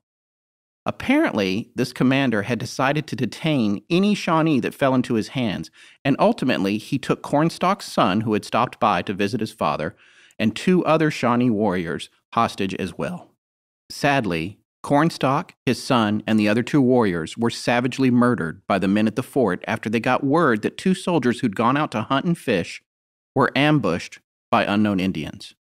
The soldiers barged into his comfortable quarters, and according to the legend, they were startled at how stoic and brave he was as he stood his ground, looking them in the eye, even though they were clearly there to kill him. They unloaded 8 muskets into him, and as he lay dying on the floor, he supposedly uttered these words. I was the borderman's friend. Many times have I saved him and his people from harm. I never warred with you, but only to protect our wigwams and lands. I refused to join your pale-faced enemies with the redcoats. I came to the fort as your friend, and you murdered me. You have murdered by my side my young son. For this, may the curse of the Great Spirit rest upon this land. May it be blighted by nature. May it even be blighted in its hopes. May the strength of its peoples be paralyzed by the stain of our blood. Well, it would be at this point that we'll remind our listeners that Fort Randolph, where Cornstalk was gunned down, was nearly in the exact spot where Woody Derenberger encountered Indrid Cold on that rainy night in 1966, only 8 days shy of exactly 189 years later. Many people believe that curse exists to this day, and we can point to dozens of events in the area attributed to it, one of which will be the last thing we talk about tonight. The rest we will save for our episode on the theories. You cannot ignore Native American legend and origin story with all of this. It's the root of every story we cover that takes place in North America. Every story. And even the overseas Kekowski intruder. Yeah, exactly. And the Laughing Indian. Right. Those are personal stories, but we find them in the personal stories. We find them in the more famous lore in astonishing legends that people have heard. It's always there. One thing that Linda Godfrey mentioned in your interview with her that I thought was fascinating, and I'd read this part in the book, that the sightings of the Beast of Bray Road and different wolfmen of the southern Wisconsin area, when you take those sighting spots on the map and you overlay that with Native American burial grounds, they match up pretty darn close, almost exact. So she's convinced that there's something going on with just the energy there. If you want to say ley lines again, something has got to do with geographical location. And that fort where Cornstalk was killed and where the fort was, and in fact, Cornstalk fought for the French in the French and Indian War. All of that stuff all took place, when you talk about ley lines, at the same intersection that Woody saw Indrid Cold. And also, that's quite a curse, man. When you're like in a lot of pain, dying your last breath, that is that's a heavy one to lay down. Maybe it's apocryphal. I don't know.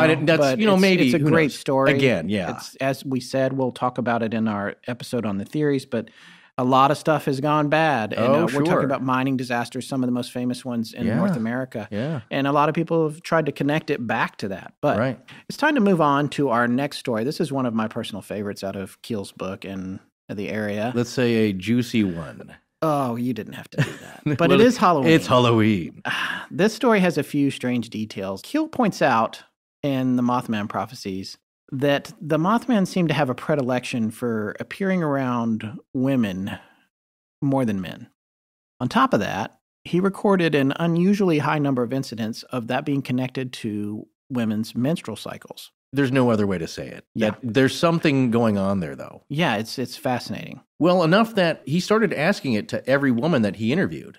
I know it sounds kind of improper, especially back in that the day. late 60s. Well, yeah, but he said this is important because it's maybe some kind of a clue out of something with very few clues. In March of 1967, a story came to light that took that observation further than he ever imagined. And for me, this story goes into Mars Attacks territory. Yeah. I don't know if you've seen that movie, folks. And we always talk about movies, don't we? It's funny and delightful and also really disturbing in a lot of ways. Yeah. On the night of March 5th, 1967, a Red Cross bloodmobile was traveling along the Ohio River towards Huntington, West Virginia, when the driver, Bo Schertzer, noticed a bright white light appearing out of the woods off the road and heading straight for the truck that he and the nurse were in, which was fully loaded with a fresh day's supply of donated blood.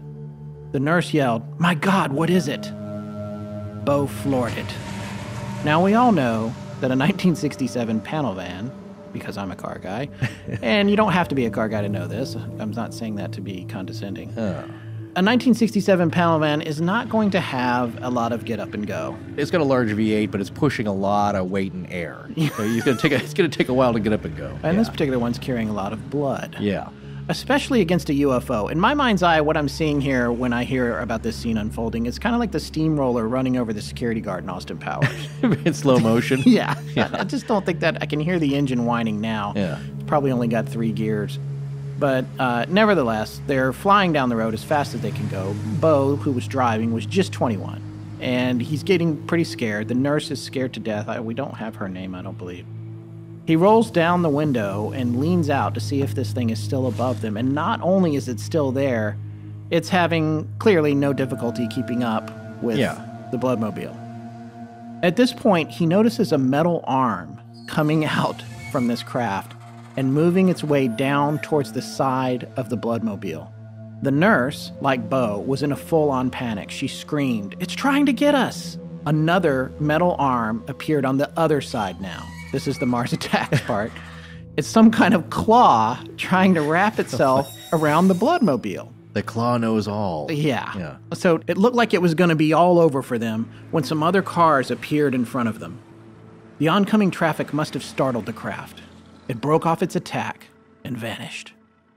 Bo and the nurse filed a police report that night immediately, and according to Keel, it was mentioned on the radio, but never picked up by the papers. They probably thought it was too fantastic. Well, it's a little scary, too. Keel said he just couldn't figure it out. To him, it felt like a misdirect to make people think these things were after blood. He didn't trust it. He said he contacted the Red Cross to ask them about missing bloodmobiles, and they told him he was nuts. Wait. He's not talking about the one that was being driven trying to get away. He's talking about just in general. Other cases. Yeah, just other in general. Yeah, but they apparently did not indulge his no, with a puncture hole in the top, and it's all been sucked dry. Well, this is the thing. And I think you said the other day when I first mentioned this story to you, I said it's going down with a giant straw. Well, that's the movie. That's the movie version. Oh, right. Yeah, you know. But I mean... Or it's a UFO piloted by vampires. But it's interesting to me what Keel is saying about, I don't believe this. I feel like this is a misdirect. But why are there so many misdirects? Why are there so many red herrings? What is happening? This is a ridiculous story. Yeah, but you don't know what's herring and what's not. Going back to another quote. Yeah. From the movie. He goes... From the Mothman Prophecies. Yeah, the Mothman Prophecies, the movie. John Klein, the John Keel character, Richard Gere, he asked the professor, because you always got to go to an expert. That's every part of these movies. You got to seek out the expert. Yeah. And so the expert, Alan Bates, tells him... We're still waiting to be called for cameo, by the way. In any kind of movie? In any movie, yeah. Okay. Ernest Saves Christmas. We're probably killed off in the first just for doing this.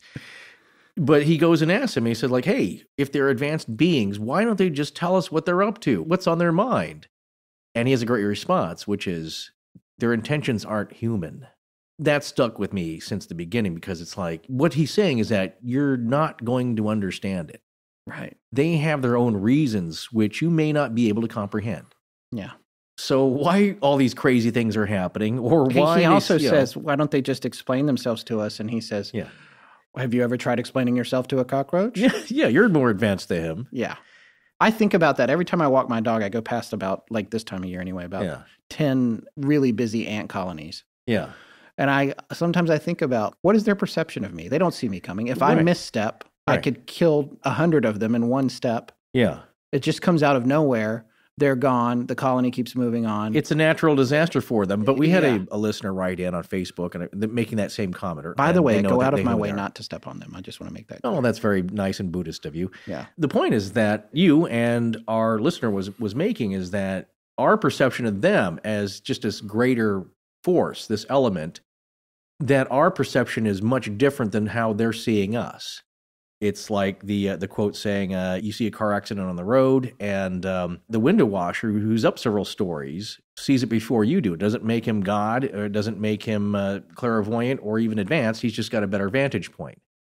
So that also ties in with a movie, like how is this person, this Indrid Cold character, able to see these things? How are they able to do this? Are they all just psychic like that, or do they just have some unique perspective that, again, whatever process that they're going through to be able to do the things they are and be the places they are in the times that they are maybe not themselves in total control of it either.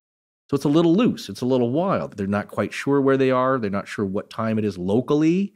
And think about this. Time is just a perception so we can live our lives. So everything doesn't happen at once.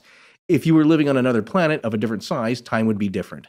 If you notice in The Martian, the days are counted differently because those are not Earth. Yeah, they're not Earth days. So they don't translate. One rotation around the sun, I believe, for Mars. Yes. In that movie. He's not syncing up because the planets are different sizes and they have different rotations, schedules around the sun. So whatever's happening is not totally definable, and we may not understand what's going on completely. And to us and our ant perspective, it makes very little sense. But to someone in another perspective, they may know what's going on. And there's no hope of us ever understanding it. Not until you get there. As Forrest likes to say, folks, live with the question. Well, you have no choice.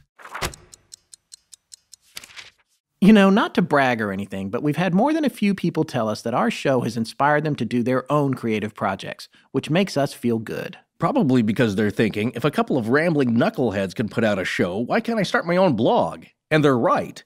Whatever you're thinking of doing, from a blog to setting up an online store for your side business, you need a website. And that's where Squarespace comes in. You don't need weeks of training or thousands of dollars to build your own sweet-looking website. Squarespace lets you express yourself or promote your business with a plug-and-play functionality. You'll be on the web in days instead of months with a sleek, modern-looking website that works as soon as you launch. That's because Squarespace does all the heavy lifting for you. All you have to do is pick from their collection of professional-looking templates created by industry-leading designers. Then you just select what functions you want your site to have, and you're on your way. It's that simple. And setting up e-commerce with Squarespace is also a snap.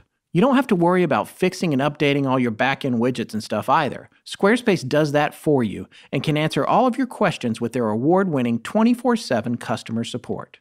Next time you're online and you see a cool website that's sleek and modern looking, I'll bet it's a Squarespace design. See what we mean for yourself by checking them out at squarespace.com. You can register a domain name of your own right there and start your free website or online store trial now. When you're ready to launch, use the offer code LEGENDS to save 10%. Squarespace. Make it beautiful. You seem extra relaxed and comfortable, especially for a recording day. What's going on with you? It's my underwear. Definitely underwear. Well, I agree. Good quality socks and underwear can put a spring in your step, so I'm guessing you're talking about your Mack Weldon underwear? Yep. Not only that, I recently got a compliment from my very special lady friend. She said my Mack Weldon underpants gave her teenage thoughts. Well, those teenage thoughts were probably about Sean Cassidy, but I see where you're going with this. And not that I want to come along, but I will agree that they're better than anything you've probably worn in the past. You can just tell by the stitching and the cuts that they're better designed and made with better quality fabrics than what you're used to. And not only do they make you feel good throughout the day, but you look good at the end of the day, if you know what I mean. I do, while trying to keep all unsavory images out of my head. But Mack Weldon's not just about your nethers. They also carry the most comfortable socks, shirts, undershirts, hoodies, and sweatpants you'll ever wear. Give them a try and see what we're talking about. And if you don't like your first pair, you can keep them and they will still refund you. No questions asked. They want you to be comfortable. Go to MackWeldon.com and get 20% off using the promo code LEGENDS. That's MackWeldon.com. Use the promo code LEGENDS to receive 20% off your order. Great looking, great performing, in the bed. We're done here. You're listening to Astonishing Legends. You can't talk about the Mothman prophecies, or John Keel more specifically, without talking about Men in Black. And we've made some allusions to Men in Black throughout this series so far. But now we're going to get down to it because there's a lot of stories. There's a lot of them in the book. The book is really worth reading, The Mothman Prophecies by John Keel. I would highly recommend it as good reading if you're enjoying this series. But I picked out what was my favorite Men in Black story from the book. As a side note here, was that idea first proffered by Gray Barker in one of his books due to a sighting? Was he one of the first ones to mention that in print? I know his book came out in 1970, 5 years earlier than John Keel's. It is my understanding, and I could be wrong on this, we'll have to check into it, but it's my understanding that Gray had made descriptions of these types of people showing up, but really had not classified them. Yes, exactly. And that Keel came up with the idea and the phrase Men in Black. Gotcha. But that there were encounters with people who were showing up after sightings. Yes. And making requests of folks who had been eyewitnesses. Right. And Barker reported on that. And Barker is a whole nother story, and we'll cover him as we get further into the series. Everything that he said couldn't necessarily be trusted. No. So based on just sincerity, I'm going to give this all to Keel. Yes. Okay. Yeah. So All kinds of strange things are happening around Point Pleasant now in 1967. There was even a woman going around town telling everyone that she was John Keel's secretary. She would show up with a clipboard and she was questioning people. The locals trusted him, so they would always let her in. The only problem was Keel didn't have a secretary. He has no idea who that person was. That's when the Men in Black started showing up. And this is probably one of the best Men in Black stories there is. Yeah. January 9th, 1967. Less than 3 months after the first sightings of the Mothman and the UFOs, a man showed up at the Christensen family home. This man was 6 feet 6 inches tall, with incredibly broad shoulders, and they estimated that he probably weighed around 300 pounds. He was apparently wearing a fur Russian-style hat and a long black coat that was too thin for the weather. He told them when he came to the door that he was from the Missing Heirs Bureau, and there might be an inheritance available for the patriarch of the house, Wow. Mr. Christensen. He then said, "This will only take 40 minutes." He was very precise. Well, I like that he's defined. It's going to take 40 minutes. They invited him in, and they noted that when he took his hat off, his head was strangely large and appeared to be recently shaved. He had a normal-looking nose and mouth, but he had bulging eyes like someone with a thyroid condition, and they were far apart. And to make things weirder, only one of them moved. The other eye was stationary. They speculated that it might be a glass eye. When he took his coat off, there was a strange gold badge on his shirt that Connie, Mr. Christensen's wife, and a different Connie from the one we mentioned in the first part of the show, she saw this badge. And the man clearly didn't want them to see it. He had been kind of sloppy about taking his coat off, and as soon as it was revealed, he covered it up with his hand and hid it away. But Connie had time to see that it had a large, what looked like a K on it, with a small X next to it. Keel later conjectured that the large K was actually a sigma, something that he had heard other contactees say they had seen in visitations that they had had from similar people. The man had no suit jacket under the big coat and was wearing only a short-sleeved shirt. His pants didn't fit properly. When he sat down, the bottoms of them rose up to his calves. He was wearing shoes with thick rubber soles, another common theme with Men in Black. And the strangest thing about him was that there was a long, thick green wire attached to the inside of his leg. They could see it coming out of his sock and vanishing up under his pant leg. Connie Christensen said that it looked like it may have actually gone into his leg under a large brown spot of some kind. His skin was pale, almost as though he was sick, and he talked funny and clipped phrases. Quote, like a computer, unquote, or a recording of some kind. When he first arrived, they had just been about to sit down and have dinner. Naturally, being polite Southern folks, they offered to let him sit down and have the meal with them. He declined, telling them he was on a diet. He then added that in about 10 minutes, he would need a glass of water. They also noted that he was wheezing, almost as though he had asthma. He proceeded to ask all kinds of probing, strange questions about Ed, deep background, all the schools he had ever attended. Did he have any scars or birthmarks, and if so, specifically, where were they? He asked if they would be willing to fly anywhere in the United States to collect an inheritance. Connie noted that his face was getting redder and redder as he spoke until he finally asked for that glass of water. And when he got it, he took a giant yellow pill that seemed to stabilize whatever was bothering him. He did tell them his name, but they said it was super plain, like Smith or Jones, and they had forgotten it. But they noted that he also told them that his friends called him Tiny. The family dog didn't like him when he first got there. It growled and barked at him, but he was able to calm it by speaking to it for a moment. After about 40 minutes, Tiny left.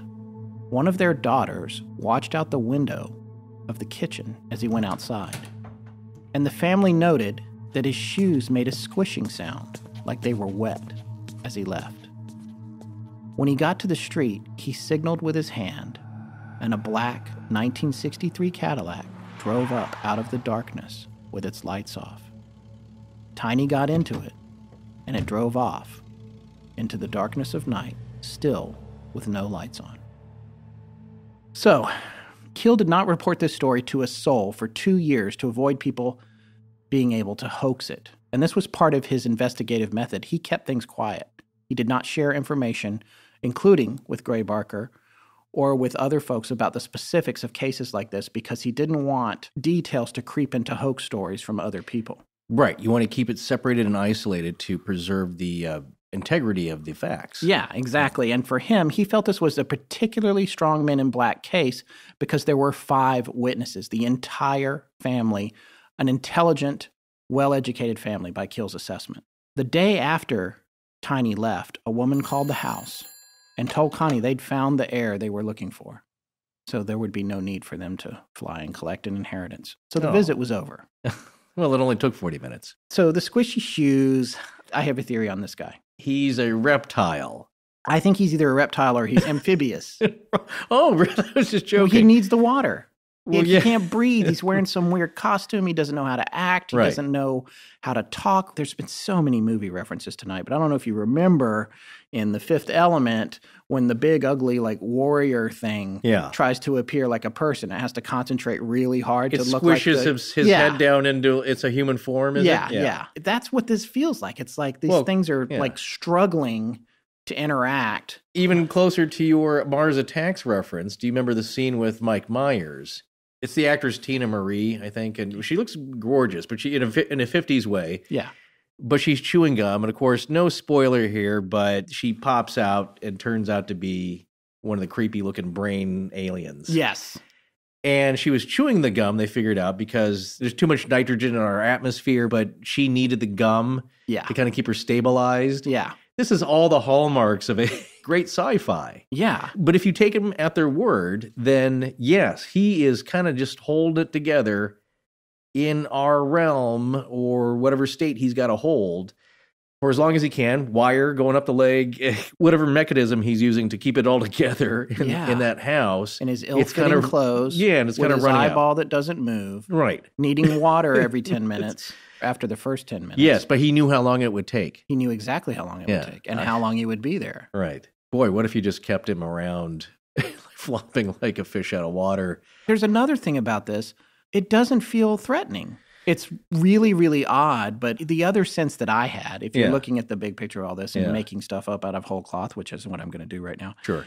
You're, in a way, if there's any kind of governmental collusion going on, then I would suggest that the Men in Black are non-human allies that are allowed to make assessments with witnesses because they are trying to determine if these contactees have been in touch with something that is dangerous to humanity, and they represent a benevolent higher intelligence that is trying to protect us from the wrong kinds of encounters. Wow. Thank you. I came up with that about 4 hours ago. That's pretty good. That's up there with the higher echelon fringy of the fringo. Thank you. And that is I don't know if you folks remember where I started out when we started this show 2 years ago, but this is real. Really... Look, I'm not bashing any of that because that's right up there with the big ideas of alien human harvest, the soul harvest, the reptilians. Yeah, I don't know that. You know what I'm saying? No, there's I know a little bit. There's several major theories, or at least the people who do this kind of research and write books about it. There's some big ones, like there's 4 races of aliens. Some are indifferent, some are out to not really harm us, but they want our soul energy. There's some that just want to study us, but are very impassionate about it. And there's all these other things. There's aliens out to help us, and they're keeping the other ones at bay. One day we'll kind of break this down. I think that would be fun, but it's going to take a lot of research to put these in columns, all these ideas. There are some that basically, like the Greys, they could be just drones, kind of impartial, worker bees. Exactly. Not fully the kind of aliens from where they're coming, but just kind of these worker bees created to do these menial tasks and take the risks of traveling through different time, space, dimension, blah, blah, blah. So your theory, though, that it's somehow kind of engineered to kind of gauge what people are seeing, because that's another thing that I think about. Why does it need to know about the scars and birthmarks? Yeah, that's exactly. what I'm asking. Because we're going to say, again, this is in the movie Men in Black, which is based on some of the stuff that Keel wrote and some of the stuff very that loosely. Barker Of course, wrote. it's a humorous take on it. Yeah, of course. But like, so do you have a scar? Where and what does it look like? Of course, it didn't talk as eloquently as I'm talking now. Boy, I'd love to get a recording of that too. Yeah. Yeah, but you have a scar. And would that be between your third rib or your fourth rib? Because if it's a third rib, it's the Andorrans. If it's the fourth rib, Earth's got about 10 days. Yeah. You know, like that. That's the kind of. And I know I've really gone off the deep end here, but like we've been doing too many episodes in a row about this kind of stuff. I'm going to get back to some historical things here soon because the Old West. I've gone into orbit. Yeah, I've gone into orbit personally. The first thing I thought about, like, wow, this has got to be the first instance of the Nigerian prince scam. You have won $12 million. You must fly to Nigeria. Yes, but you're not going. There's no flight. There's no prince. You haven't won anything. But we want your information. Yeah. You know, it's not totally effective. They go around and they threaten people, and people are certainly freaked out. And I've heard lots of cases where they show up and they don't say anything. They're just a weird-looking guy with a Stewie, from the Family Guy, giant-sized football head, weird eyes, who just kind of stares at you or looks off into the distance and doesn't really say anything, to the ones which are more threatening, like, we're going to get you, and you better not talk about this. People will think you're crazy. Also, it could bring harm to you and your family, the more direct threats. But then again, people are telling these stories here and there. I'm sure a lot of them are just, they see something so weird, and that's the end of it. Now, a friend of a friend, this is the first time I've ever heard of it happening to somebody I kind of knew about. He went out, took a road trip way out to, Rachel, Nevada, in Area 51, was looking at Roswell and all that good stuff. And when he came back, and I believe this was at Area 51, he even drove up to Freedom Bridge, I think, which is the highest vantage point you can see legally as a civilian.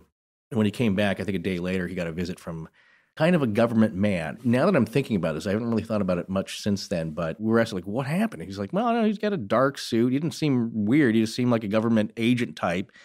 And his message, though, was, we know about you. We saw you out there. Don't ever come back. And we were thinking, like, well, we believe this guy, but, like, really? Just a guy parked on a ridge, just binoculars and maybe an old crappy camera? Like, what do they care? They followed this guy? Yeah. What do you mean they know about him? That didn't make sense, but we believe that he was telling the truth about the story. So now that I think about it, yeah, that's a Men in Black thing. But getting back to the earlier point, what are they doing and why? Is this really the best method to intimidate people? Could you just, use the little flasher device? This story doesn't sound like memory? Intimidation to me. No, this is not. Information gathering. It is, but the question is why? Yeah, it's why. And then is there a better way other than going door to door where this will take 40 minutes unless I explode into reptilian goo? Well, and I cut this story from our script, but there was another one with the teeny little guy who was 4 feet 6 inches tall, came into Mary Hyer's office at the newspaper. That's right. And was asking her all kinds of weird questions. Yeah. Telling her that he was a friend of Gray Barker's. Yes. And that Gray Barker would being the other author who was actually proven to have participated in hoaxes.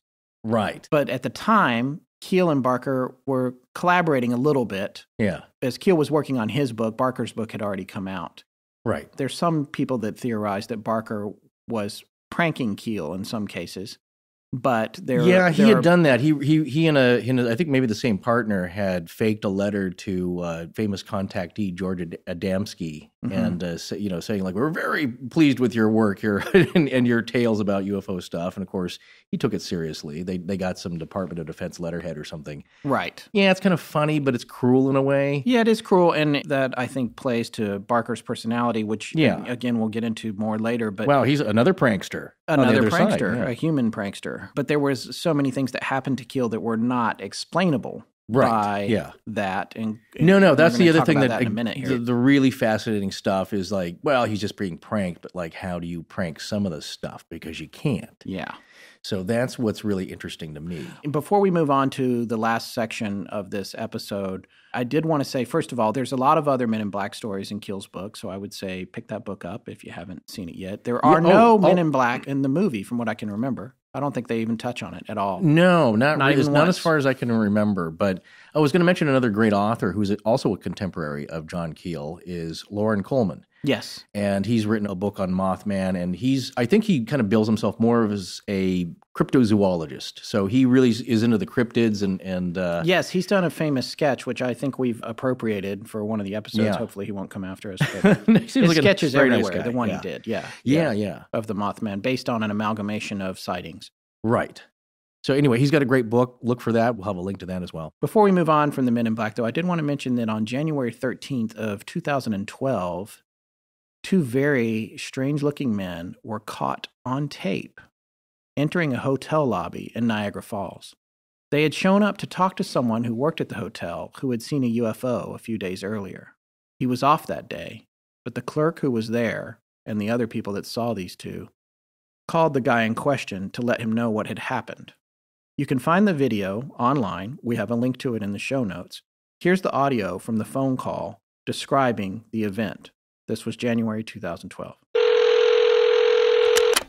There's a couple of really strange-looking men that were here, and they kind of freaked everybody out, and they were asking questions about you. And, of course, now I'm getting a little bit nervous, and I'm like, what are you talking about? And he said, well, he goes, I don't know how to describe them except for extremely odd-looking. They were the exact same height, they were wearing the exact same clothes, and they had the exact same faces, like they were twins. And he said they were wearing black suits, black trench coats, they were wearing like the old-fashioned fedora hats. They had extremely, extremely pale skin. And he said they came in and they asked for you. And I said, I'm sorry, he's actually not working today. And it seemed like they didn't believe me, so they started to walk around the hotel, and shortly after they went to the tour desk. But he goes, they freaked me out, and I really wanted to tell you that there were these weird guys in here looking for you. So, of course, now I'm a little bit skeptical and I'm a little bit freaked out all at the same time. So the first thing I do is I run into my security office and I rewound the cameras. And sure enough, here comes two gentlemen through the front door looking exactly how he described. Then the next day, I was talking with my tour desk, and one of them asked to talk to me.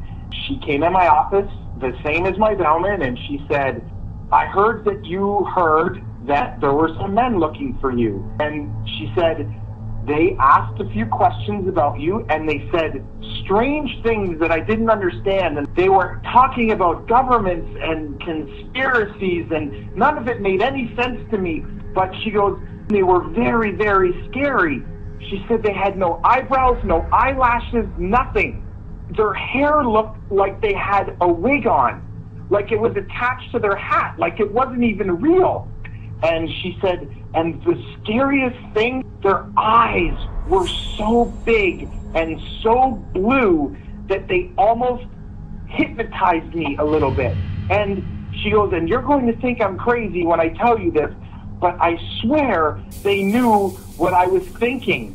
And she started to cry, and she said one more thing before she left. She said, these men, they didn't blink. Not once did I see them blink.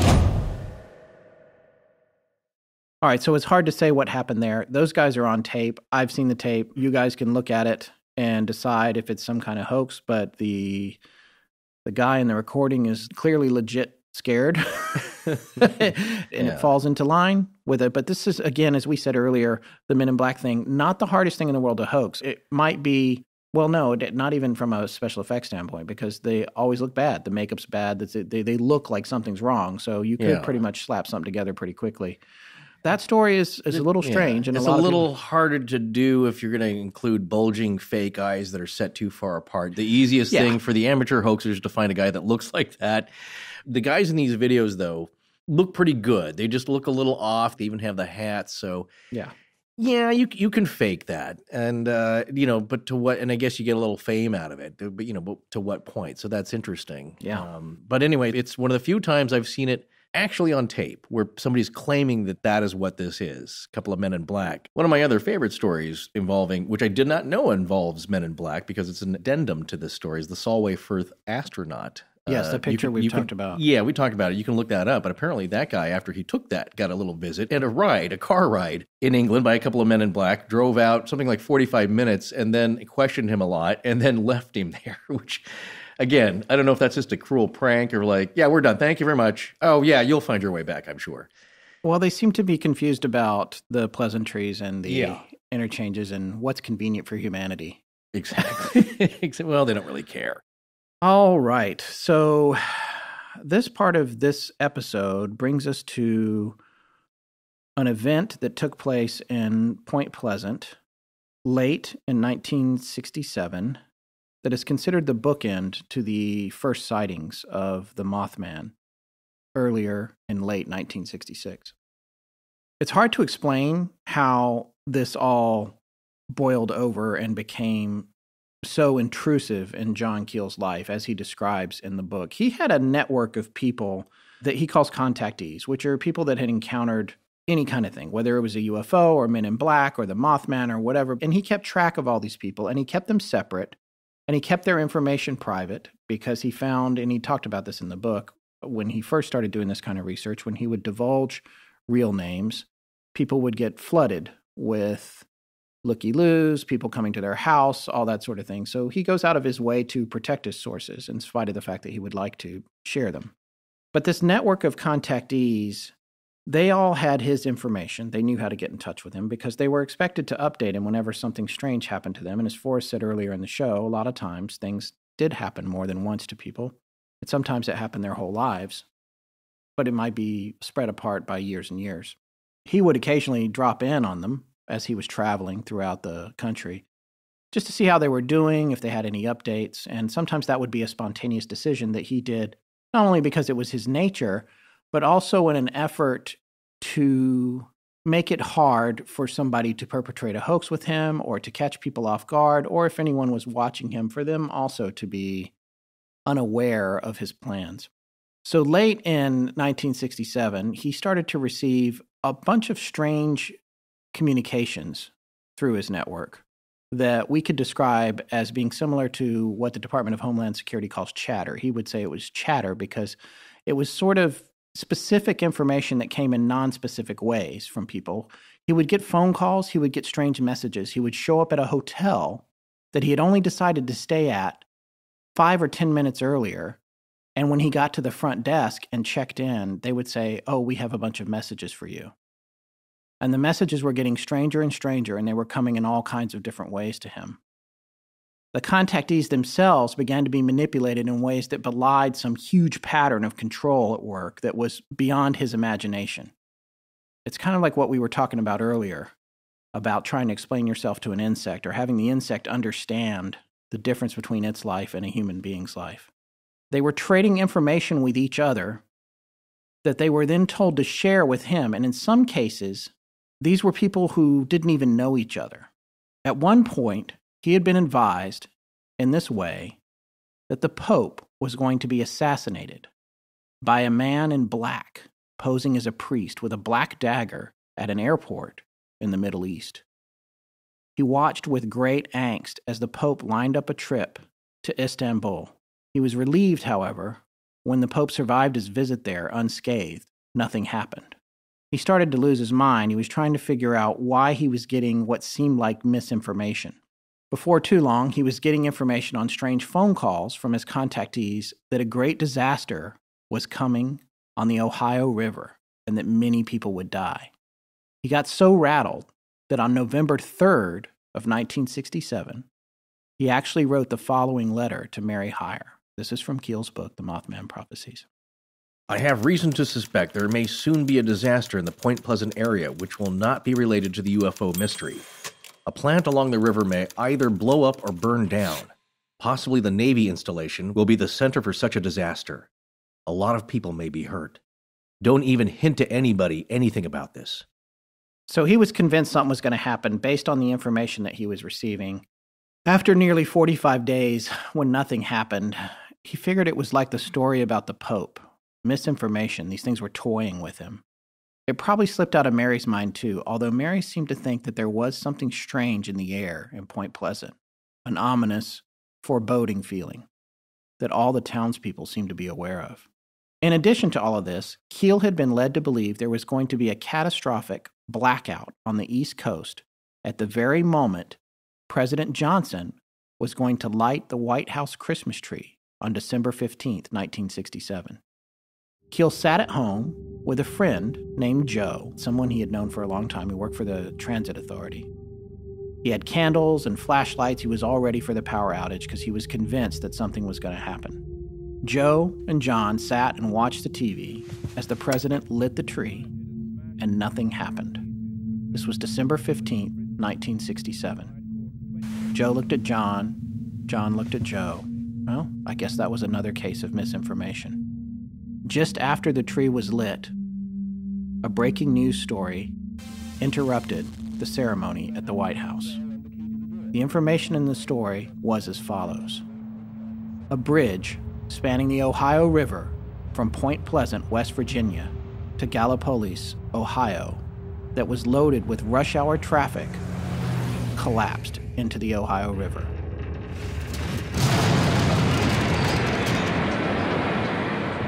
This bridge, known as the Silver Bridge, took 31 vehicles into the river with 64 people in them.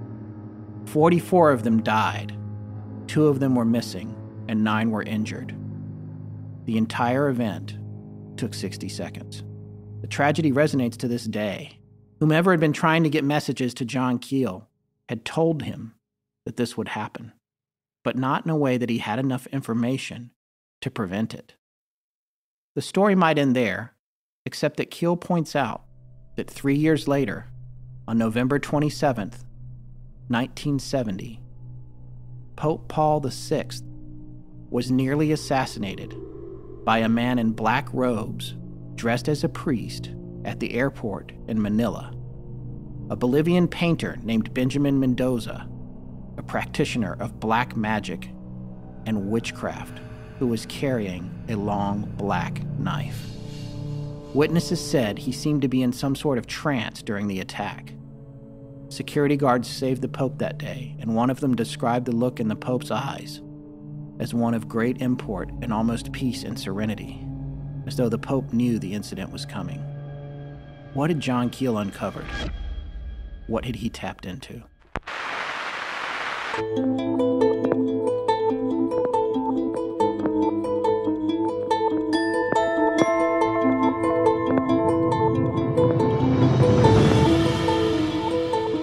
That's going to wrap it up for tonight.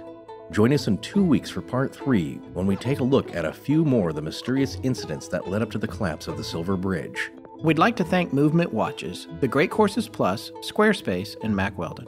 My name is Kirsten Labrosi. Josh Trosper. My name is Chris Schaus, and I give permission to use My voice on the Astonishing Legends podcast. for the show to use however they see fit galaxy-wide in perpetuity. Our show is edited by Sarah Voorhees, and the theme is by Judson Crane. Sound design is by Ryan McCullough. Special thanks to the ARC and its lead researcher, Tess Feifel. But most importantly, we want to thank our listeners. You can find us online at astonishinglegends.com, as well as Facebook, Patreon, Twitter, Tumblr, Google+, and Instagram. Copyright Scott Philbrook And Forrest Burgess. Good night.